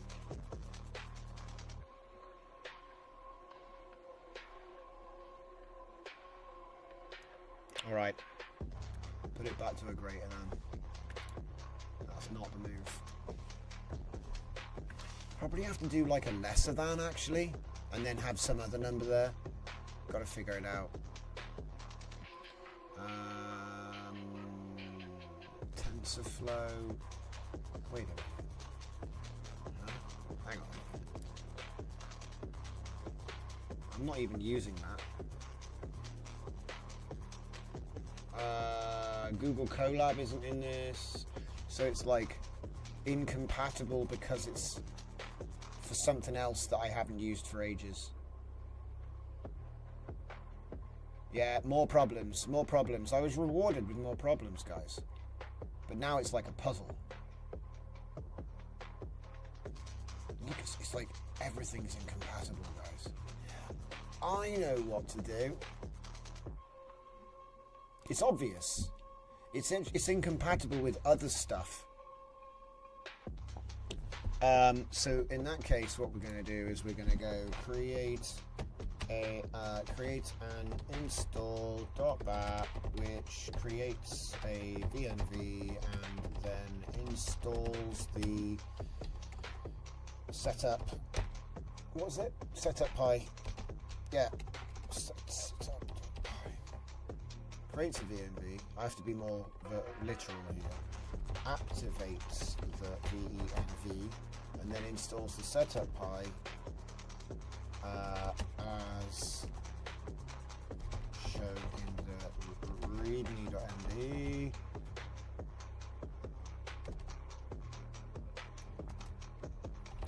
Then create a run.bat which activates the VNV. I don't care about running the script. I just wanted to make sure it activates the VNV. I've been having issues lately where, like, I know how to do it, and I've got loads of examples, probably 100 of them. But one thing I've noticed lately is that he fails to create a batch file that actually starts the ENV. Often this line here will be wrong, and it doesn't run, which is fun. I can't remember what it is. I think maybe he doesn't say active, it doesn't say .bat, or it's not called. I can't remember what it is, but there's been a thing. And so lately things will fail, and then you'll like activate the VNV and just run the command and it's fine. So it's like there's clearly something going on. But I don't have an example to show you, so I couldn't point at it. Yeah, that'll pass command lines. Yeah, that's good. Because you do want to pass your command lines, you need your params. So anyway, like I said, I don't know if we'll be able to demo this, but I just wanted to show you like the mud spin of what you have to go through. Got to spin the wheels pretty hard sometimes, but it works. Like I said, all this is because the AI set all of the dependencies. I bet if we actually go to K-diffusion, right? Let's go to K-diffusion real quick and see what the actual pip. Because, like I said, it's not just a demo. Do you know what I mean? I'm going to show you a little bit more. So, if I say pip K-diffusion, pip K-diffusion. If we go there, it'll tell us what the version is. It's 0.01. Let's go to release history. 0.1.1. So that means that should be 0.1.1 for a start. Do you know what I mean? Like, well, okay, let's just be... It shouldn't always be the newest version, but the chances that it's not working is that it's not the latest version. Sometimes there are compatibility things that happen between different, but I think that for K-diffusion, you probably just want the latest one. Like there are sometimes there'll be like a breaking change which is introduced, and then you might want like the earlier, but you can't just, it's hard to talk generally. But yeah, K-diffusion isn't even, oh wait, we never reinstalled Torch SDE. I bet I don't even, because I deleted it, didn't I? Don't. We're doing a virtual environment now anyway, so it's not really a problem, but yeah, that probably didn't help. Okay, so he's created all the things, so we're going to do the install bat and do the virtual environment thing first, and then we'll do the run, which will activate the virtual environment. Oh look, he actually did it anyway. That's funny, I didn't ask him to. Did you notice that?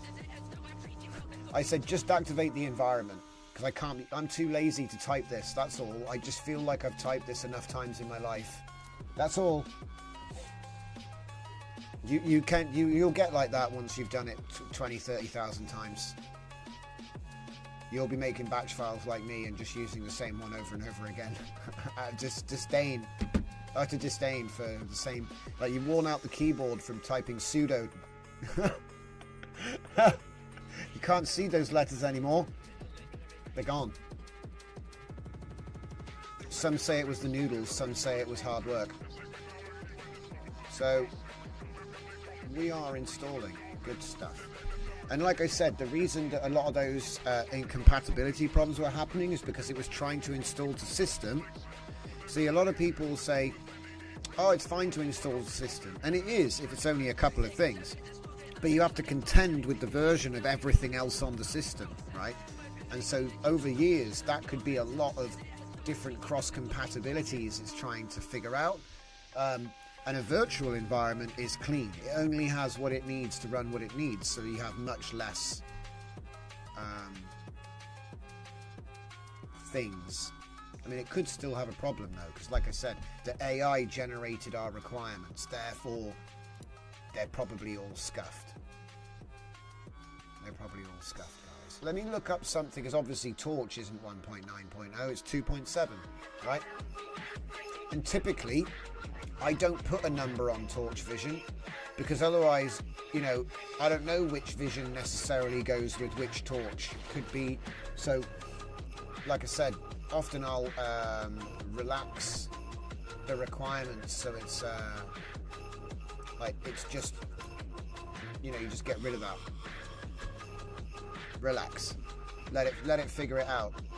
These are like conditions, so it's like, oh, I have to have above at least this.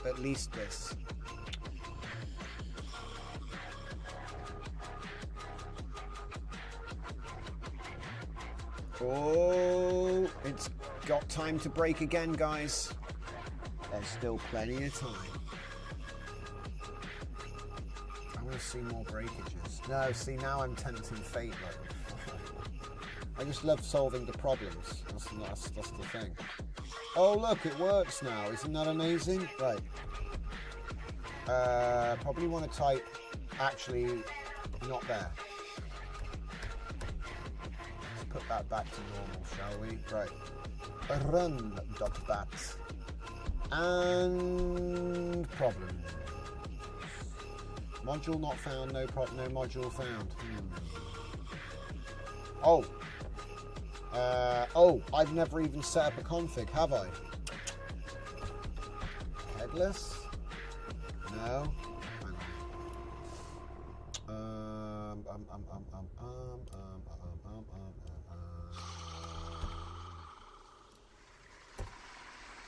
Whoopsie. No.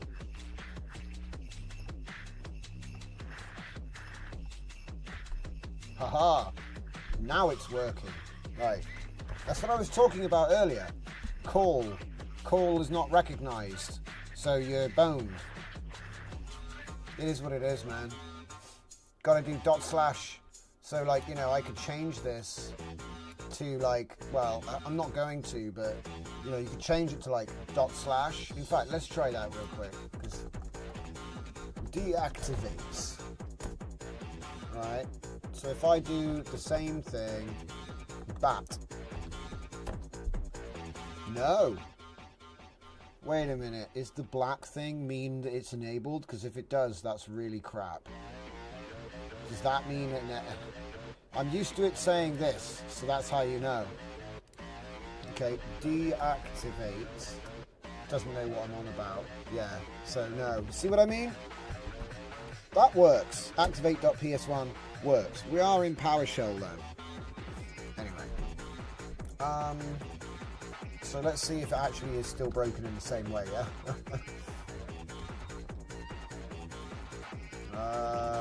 No.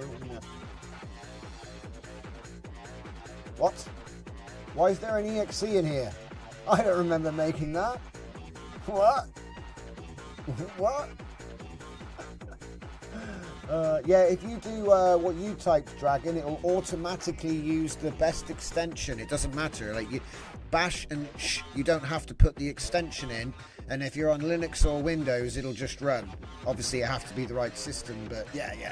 That's why they're both the same file name. You don't have to type the .bat or the .ps1, but the point is, on Windows, .bat and .ps1 is for PowerShell. Okay. Hang on a minute. How is it in exe now?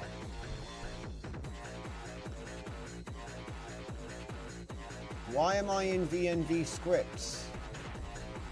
What's going on? Stop trolling me. It's trolling me hardcore. What am I... Setup pi. Run that. So runback does DW pose dash live. What the hell? I've just realised, what the heck is that actually running? Look, there isn't anything called DW pose live. That's amazing. There's a main.py. Right, let's try that, shall we? Main.py maybe? This is funny. Right, run. No, just type main back. Just type main.py. Python main.py. Come on. Python main.py. Go. Oh, what's it doing? What? Okay. Model manager. Okay, so it doesn't even have any models yet. Whoa. Okay. Use symlinks not set successfully. False to download models. Symlinks not set. False. A module that was compiled using NumPy1 cannot be run in NumPy2. Oh, we've got NumPy2 again, guys. The simplest solution is to do downgrade to NumPy2. Okay, let's do that. Oh man. So pip install NumPy2.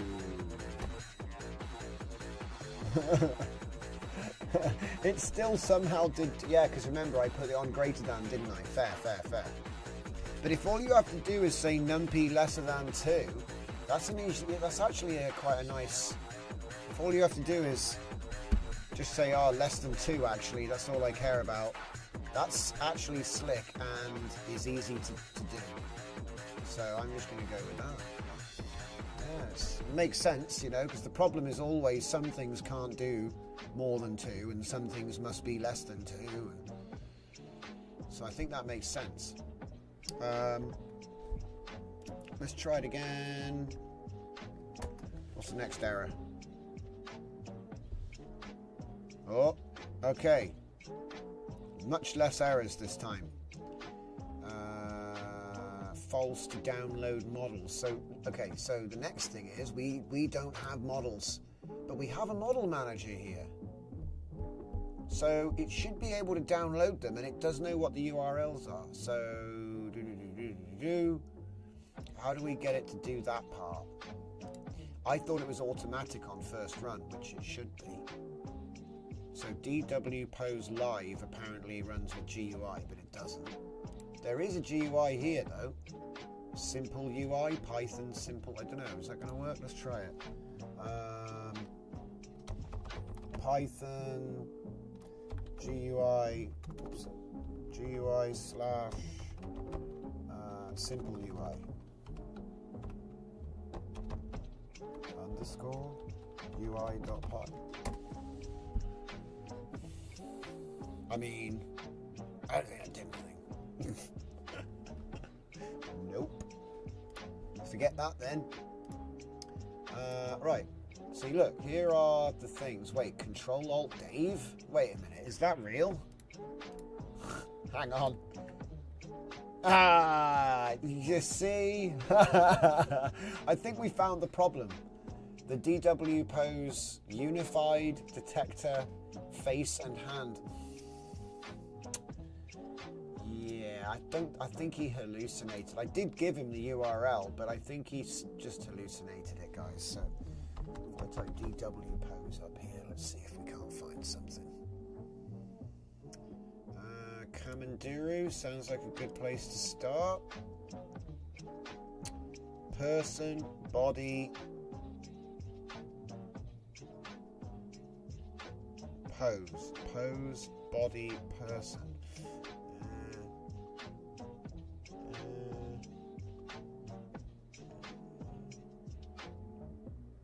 Which one's which? My main. There's no info. Oh boy, DW pose. So here they are. Where are the weights? We upload the weights to Hugging Face. So these are the weights. LXX. This is even worse. I can't even tell. I don't even know what they are. Which one's which? My main. Did they give us any info? Oh, Christ.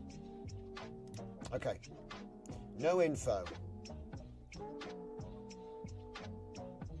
We support running ONNX models with CV2. You can avoid installing ONNX runtime. Which video is which?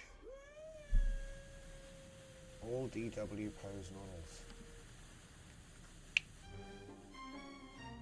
ONNX model with CV2.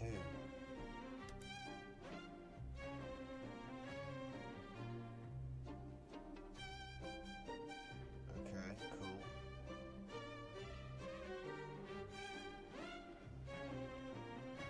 It's the same. It's the same.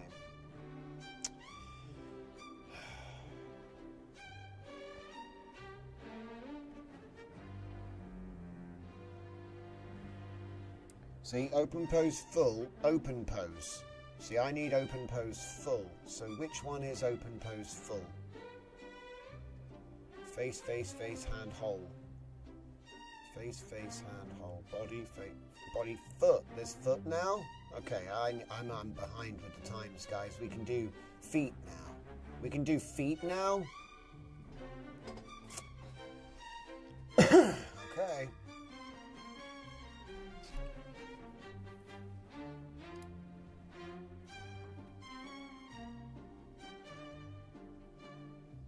Torch 191, Torch Vision 01,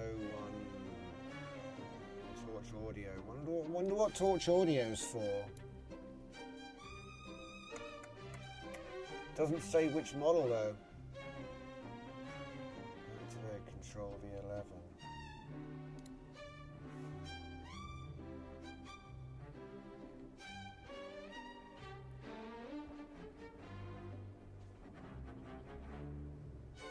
Same one. So annoying. Could you tell me which one you want to use, please? MLS. Well, it's obviously small, medium, large, right? So, but there's two larges which are different, which is, you know, easy to understand. Clearly understood. So first you need to download our pose model DWLL UCOCO 384, which would be the big one, and DEP model YOLO X.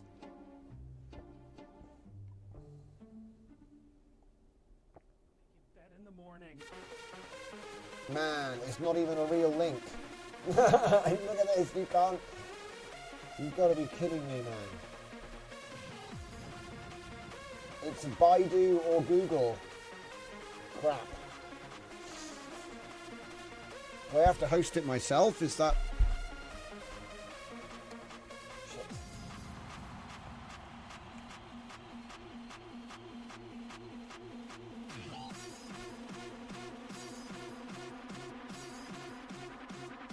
DWLL UCOCO 384 and DEP model.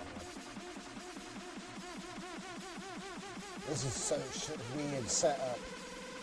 Put them into control net 1-1 nightly annotated checkpoints. You can try DW Post SD Web UI. My god, this is ancient. I didn't realise how old this was. Keep going back. It's the same every time. Alright, I've had enough of this. I'm moving on. I'm just going to move on. Because it needs to download the models. The models are Chuck E. Cheese. Like, what the hell? Control-Alt-Dave? Who's that? So that's Chuck E. Cheese, mate. I need to completely overhaul this. Because it doesn't... There isn't a DW Post unified. And the detector is actually one file. So that means there's one file for detection and one file for posing. So yeah, this is like going to need way more than just a couple of little, put this on, install it and run. But most of it was just the fact that this was fried, And this is quite a nice fix, which might apply to a lot of things, so not a complete waste of time. Alright, we finally got to the final section, so let's just open this up. How's the control? What's this general? Ah, it was a really good one that just disappeared. Ah, well. Okay. So here it is. Let's go into the README. This was made by Control-Alt-Art, who may or may not still be in the chat. Oh yeah, he is still here. So let's see how much I can fail at installing your lovely thing here. So first thing we're going to have to do is open up the script and... oh no, we're already in there. I already did strange things. So I've already broken your instructions. You'll be pleased to know.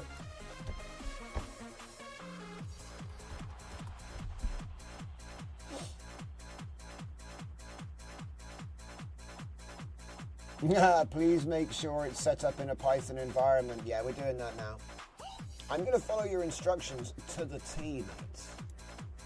That's what's going to happen. Okay. Here we go. Very nice. PyQt. See, that's where I'm headed after a bit of Electron.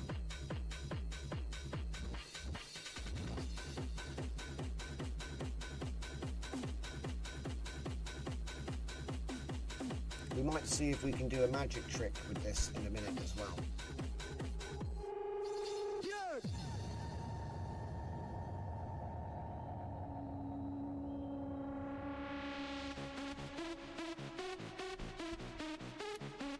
Magic tricks.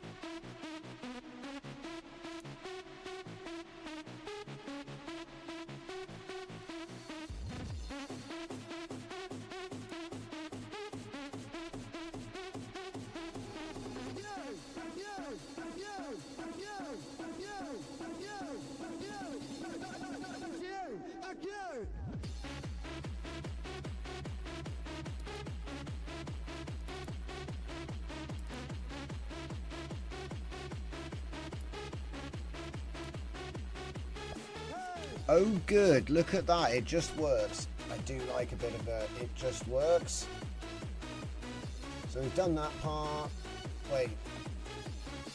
If the requirements, no, the requirements was available. It's cool, we did all the things. So next, FFmpeg.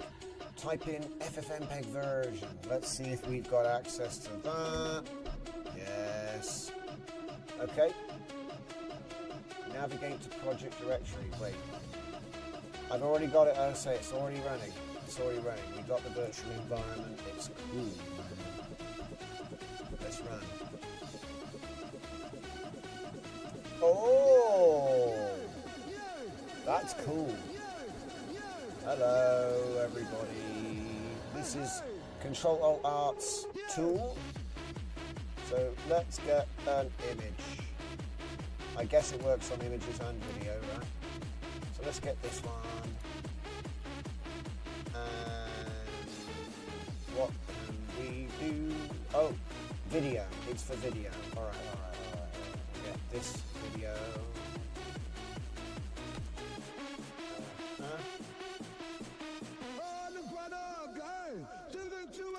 Breathing effects. Yeah.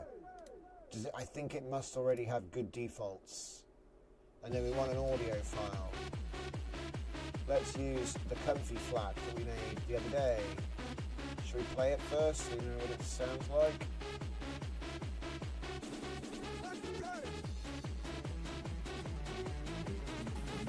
What the? Okay, I guess that is some music we made the other day. I don't even recall making that, but there it is. And go. I probably should have picked like a shorter tune, shouldn't I?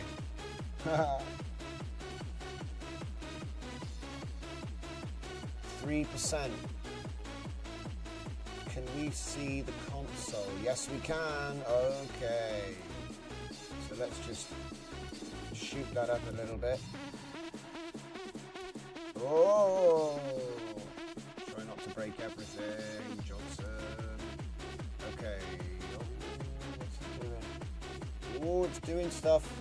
Ooh. I like it.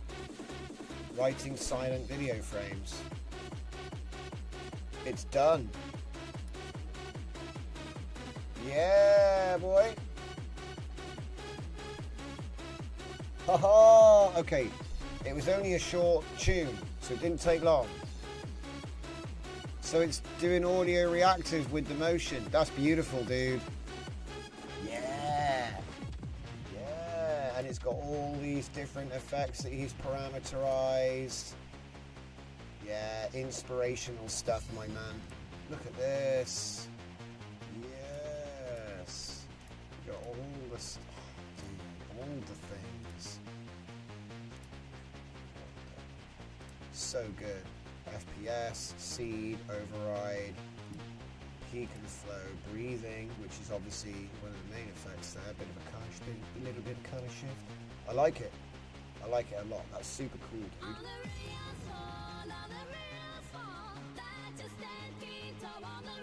Very cool. Right, okay. So, let's do something fun with your thing now. Tins. You know I had to do it. I have to do it because it works. It works, so I have to do it. Oh wow, what's she doing? She's found some junk. This is a really interesting little trick. Alright, so no time to waste. We're in overtime now. So if I go to my repos, nope, it's not even there. It's in Scuffed. Scuffed Tins Docs. I need this one, and this one. So I need to download that. I need to download that. And I need to download that. And then I need to go back to my main project, get the Tins folder, specification, development guide, and best practices. Alright, let's just give it a little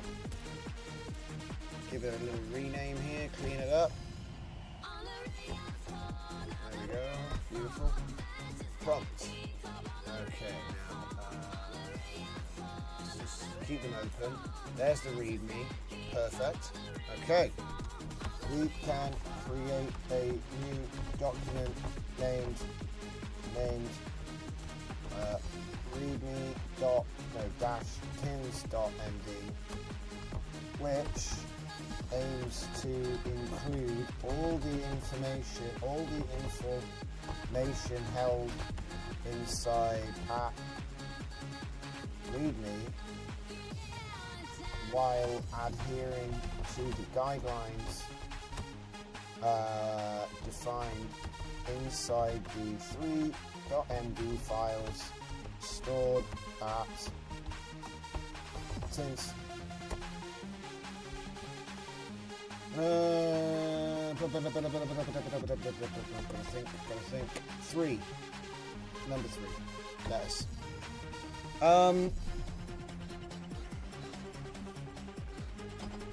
Yes. Read the 3 documents inside Tins before reading the README. All the code is here in this project all the code is here in this project for interrogation if needed. Alright, let's go. Should be interesting. Yeah, that's cool, Control-Alt-R. I'll tell you what, we might be able to do something else as well. We'll see. Because, like I said, this doesn't always work. It's still experimental. It's got a very good success rate, though. So, let's see what happens, right? I love your PyQt implementation. Very cool. But it does make me wonder. But anyway, we'll just do a standard Tins run, no modification.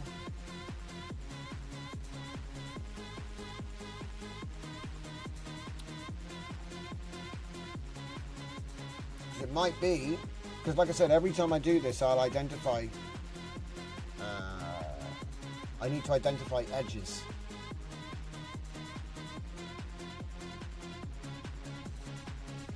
So what we're all doing, we're just feeling around in the darkness trying to find the edges, basically. Like, where is the limit? At what point does it collapse? And usually alignment is like closer to collapse than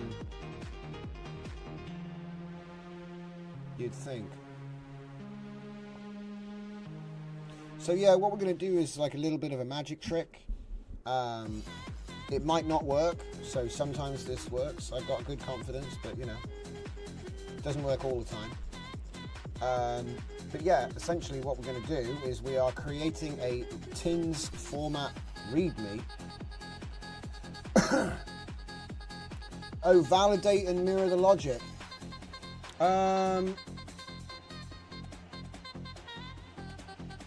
Interesting, Dragon. I didn't think about that.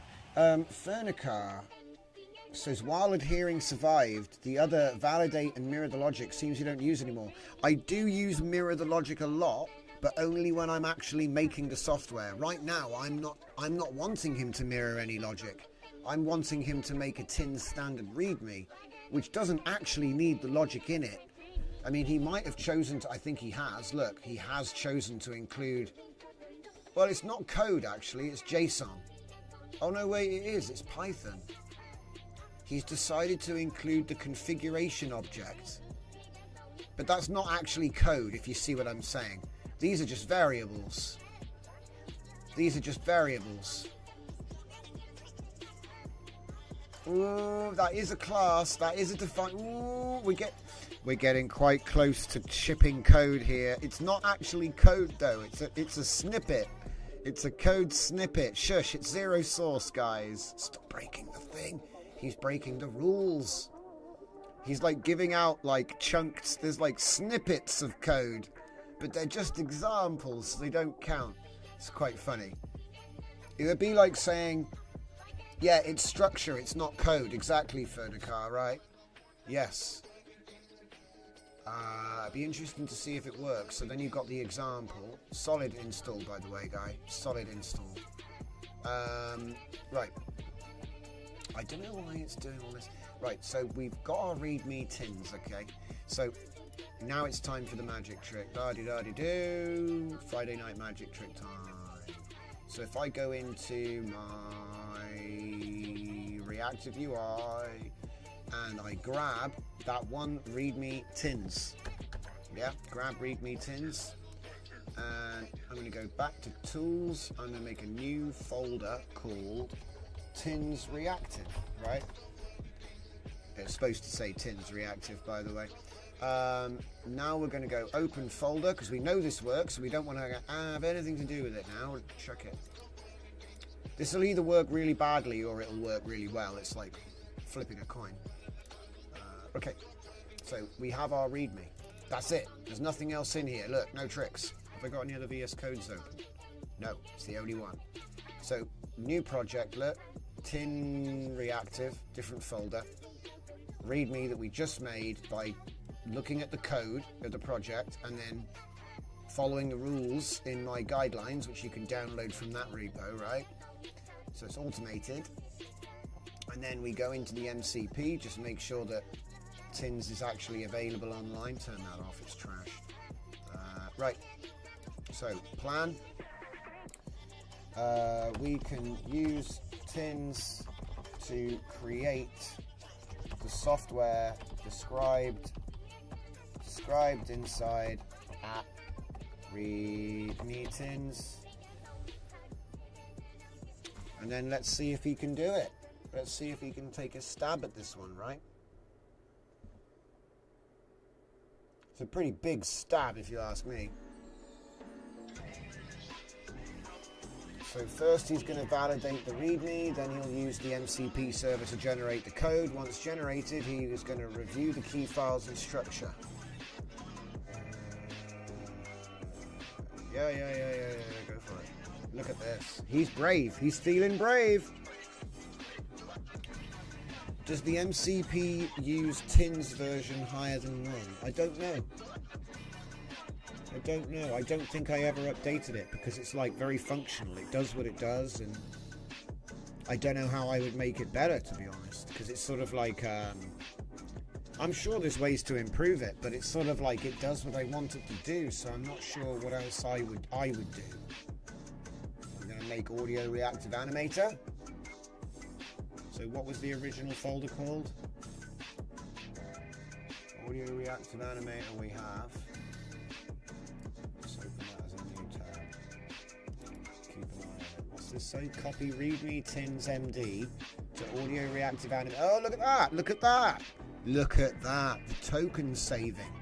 So Claude decided, rather than writing it out again, he's just going to do a copy command. Isn't that nice of him? He saved me a lot of tokens there. There you go. He's going to make sure, yeah, you did do it, mate. Well done. You copied a file. Oh! Ah, was that the new one? Hang on, let me just find out. Did we fail the check?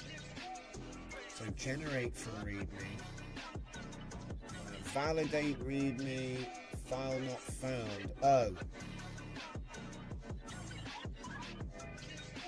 Okay, no, he found the file. Okay, so at first he couldn't find the file. Oh yeah, I forgot. Using @readme tins doesn't work. You have to put the full path link. So that was my fault. I should have given him the full link. The MCP wants the full path, not just a relative link with like an @ sign. It's not. That's a Klein thing. And MCPs work above, you know, they're their own thing. Okay, so, and then he goes generate readme, audio reactive animator, Python, yes.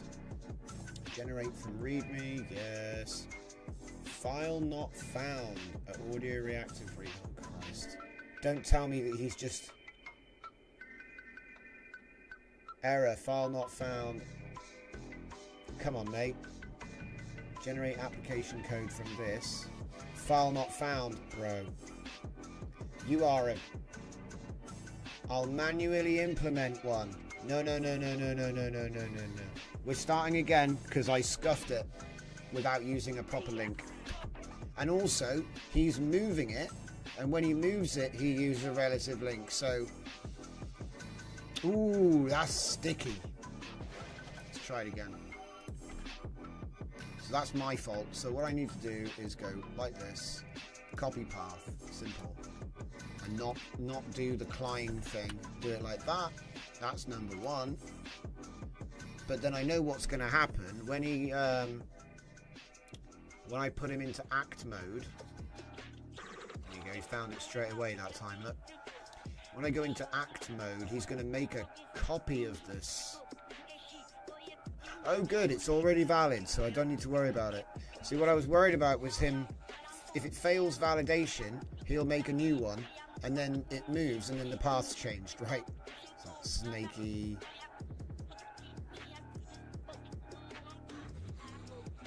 Validate, error, can't find it. Christ. Stop. Okay. The path to the file is...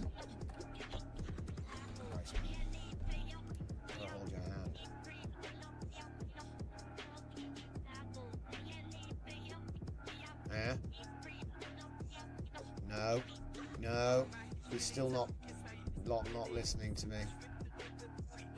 Are you an idiot?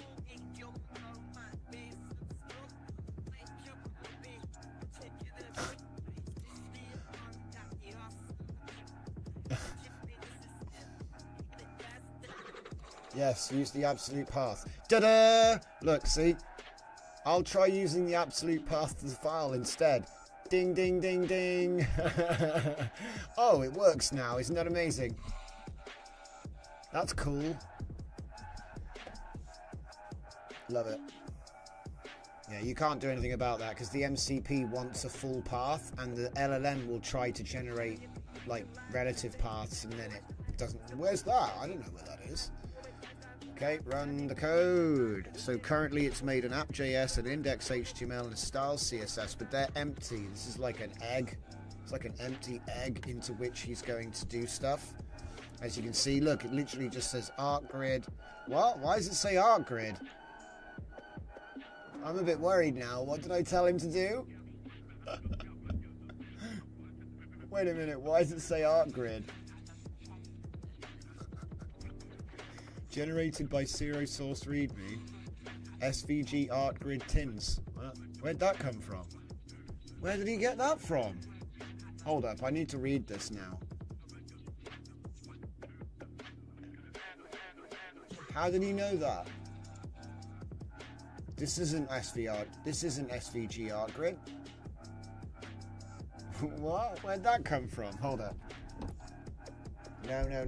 I'm searching up here. SVG. G. No results. How did he do that? We're not even in that project. There's nothing here where he could have... Where did he get that from? He just hallucinated the name of a completely different thing. Is this evidence of caching? Because, like, literally, we did SVG art grid tins. We did that, like, yesterday? No. This is like a remnant of a previous... Oh, I see. It's using a common path. So that HTML file was already there. He didn't change anything. He didn't change it.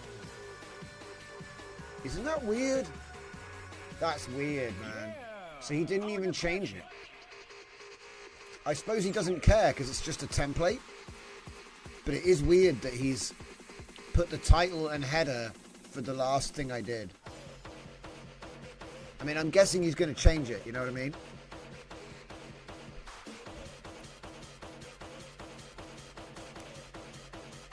Warp. Successfully generated code. Files 0. Just let it cook. He hasn't even really started yet. This is all like building the rocket ship. Oh. But that's fine though. That's the whole point. Just yeah. Yeah. Do the thing. Here we go. It takes him a while to get himself off the ground, but he does get there. He's like coughing and spluttering about, oh, I don't really know what I'm doing, but I'll do it anyway. Brr. Cool. Humble beginnings.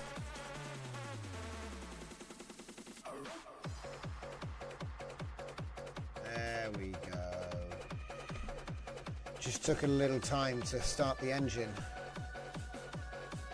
It's like the starter was cutting out. So let me just review. What was it that he was crapping himself about here?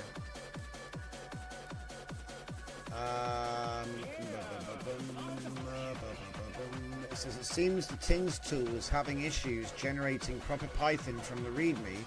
Since we have detailed specs in README, I'll manually create the right. Let's have a look at this.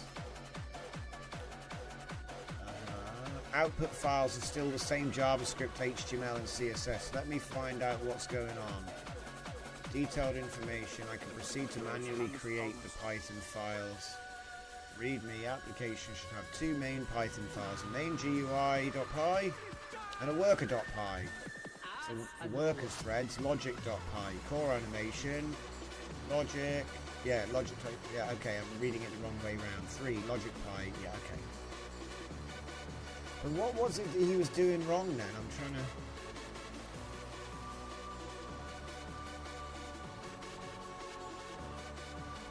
So he knew what he was supposed to do, and he just tried to make a website anyway. Yeah, look, it generated some web files that aren't related. So he was... Do you know what? Claude was more confused than me about it. That's funny.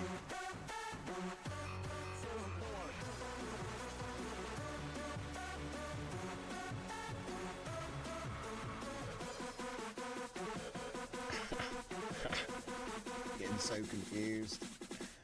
Okay, so he's writing things, he's on logic.py now.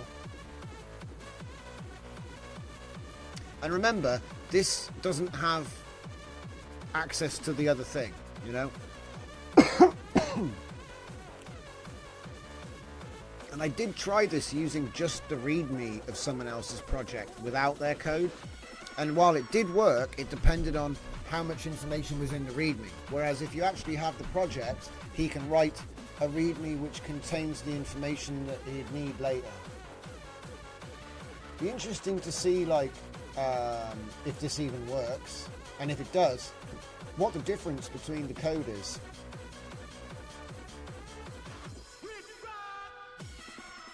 Did I miss a few messages, Fernicar? Sorry, mate. I don't see what they are now. They're disappeared.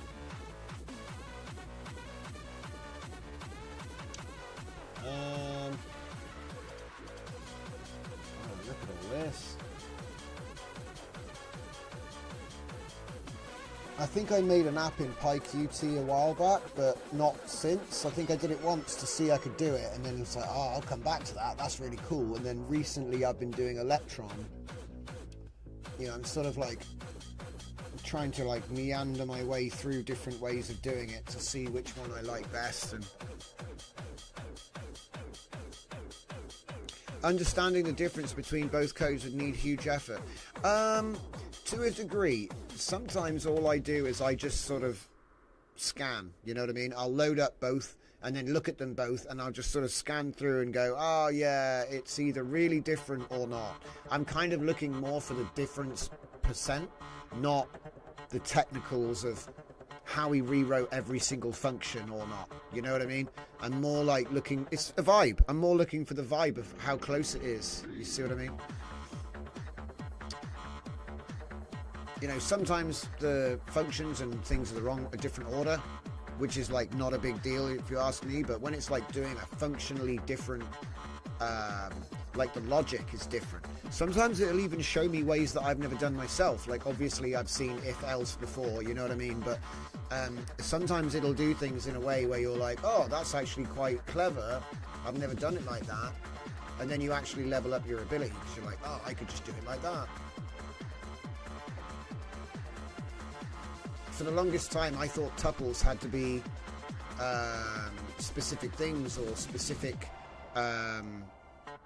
types of things or a specific count of things, and I didn't realize that you can just, yeah, you can just make tuples or pretty much anything.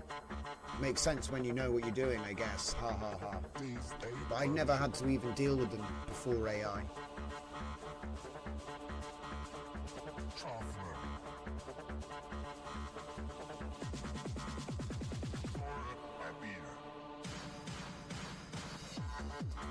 Funny, I was going to do like a mega workflow tonight, but we have to get there. We have to get there.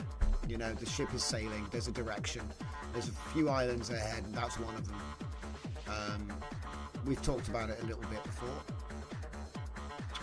All right, so it looks like we're ready to test this beast. Let's check it out.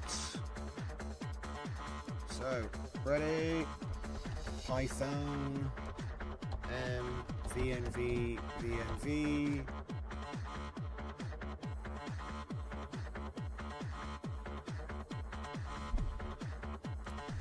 So many VNVs. I'm gonna have to actually go through and delete a lot of them because I know I'm using up so much memory with all these development environments. I usually just go through deleting the VNV folders every couple of weeks. It saves like 100 gig. Easy.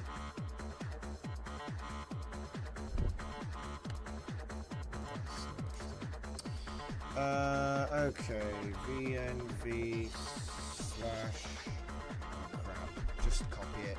It's far too much effort at this time of night. Oop. Yeah, that actually worked. Because we're using decline. You can't see it. Right, hang on. Right, so I'm using decline. Oh, still can't see it. Just there. I've been using PowerShell all night, and for some reason we've got a climb terminal, so the commands are slightly different. You don't need to put // in front of everything, which is nice. Alright. Python main.py. Uh-oh. What did I do wrong? Wait a minute. There is no main.py. Oh, crap. CD space. Dope. Python main.py. No.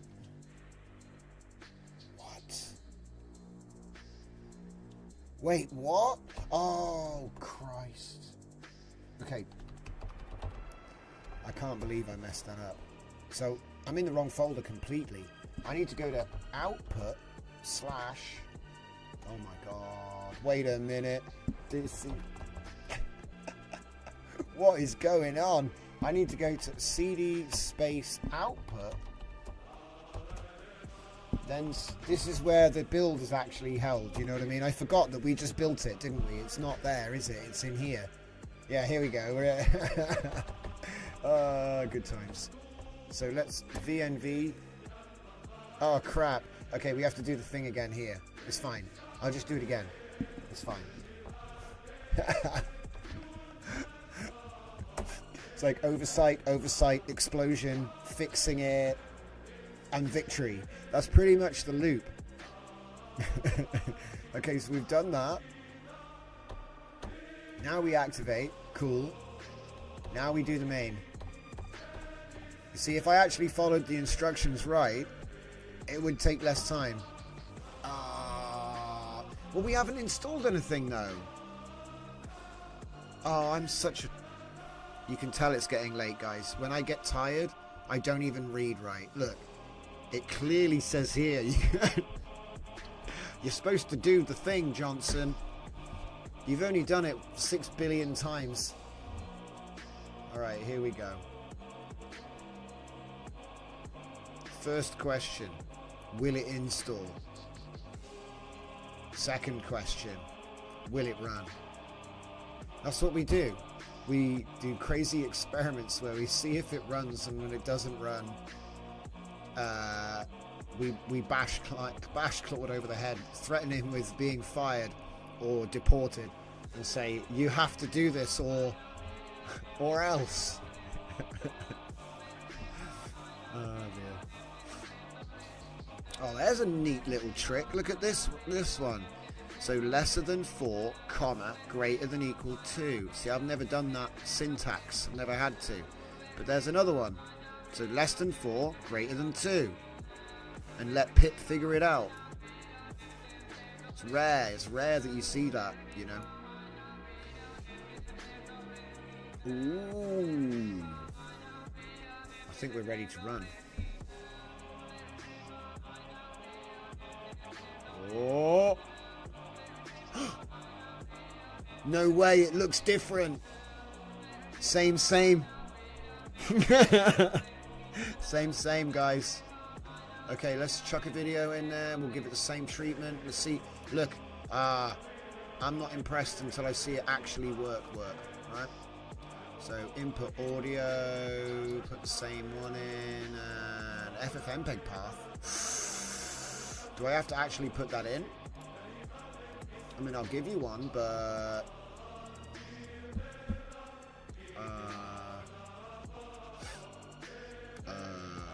see, senor, FFmpeg. Do I have to go to the bin file? I mean, that's technically where it is. Yeah. Okay. General.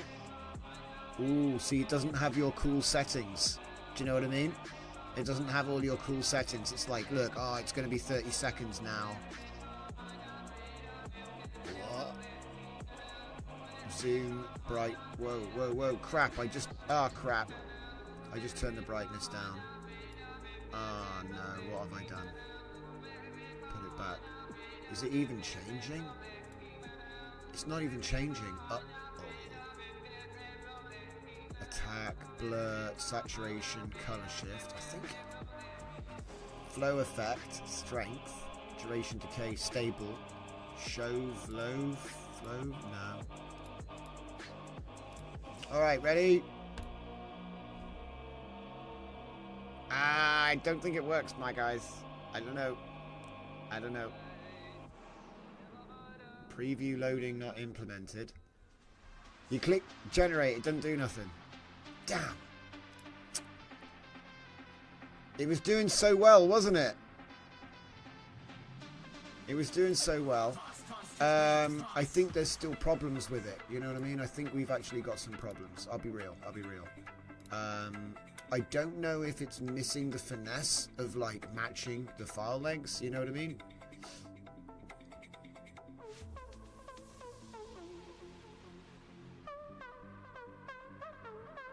Ah, it's only there because you couldn't be bothered to set it to the system path. Right. I don't think this works. Unless it's like thinking about it and there's nothing in the output. You see what I mean? So the first thing I'd want to change is like, oh yeah, include feedback in the thing, like you had it. Yeah, it's not working. Oh well. Wait. There's no cancel? Oh, that means it's just not working. It just doesn't work. Okay, right. Stop. Can we not? I need to close it. There we go, close it. Right. First of all, the generate button doesn't work. Yeah. I just want to see what he says. Because he'll at least look through the code, and if there's anything obvious... Wait, what? So wait. You're right. We created a skeleton application, but didn't implement all the functionality. You did a half job, you lazy git. Okay. Right, hang on. Okay. We can implement all the functionality. So he gave me placeholder code, the cheeky git. Never hand in placeholder code or you're fired. I mean, if he was going to do that, it'd be nice to tell me. So that explains a lot. So it's not actually failed, guys. He just basically tried to hand the job in early. He probably thought he was going to get bonus for completing it on time. But that's it. We are now out of time. So like I said, thank you all for coming along and hanging out. We're going to be doing this again tomorrow. Watch out for the pings, because on weekends I occasionally either come in early or not. So there will be a ping in the pings on the Discord. So thank you very much. And look forward to seeing you all tomorrow. Have a lovely evening. Until next time.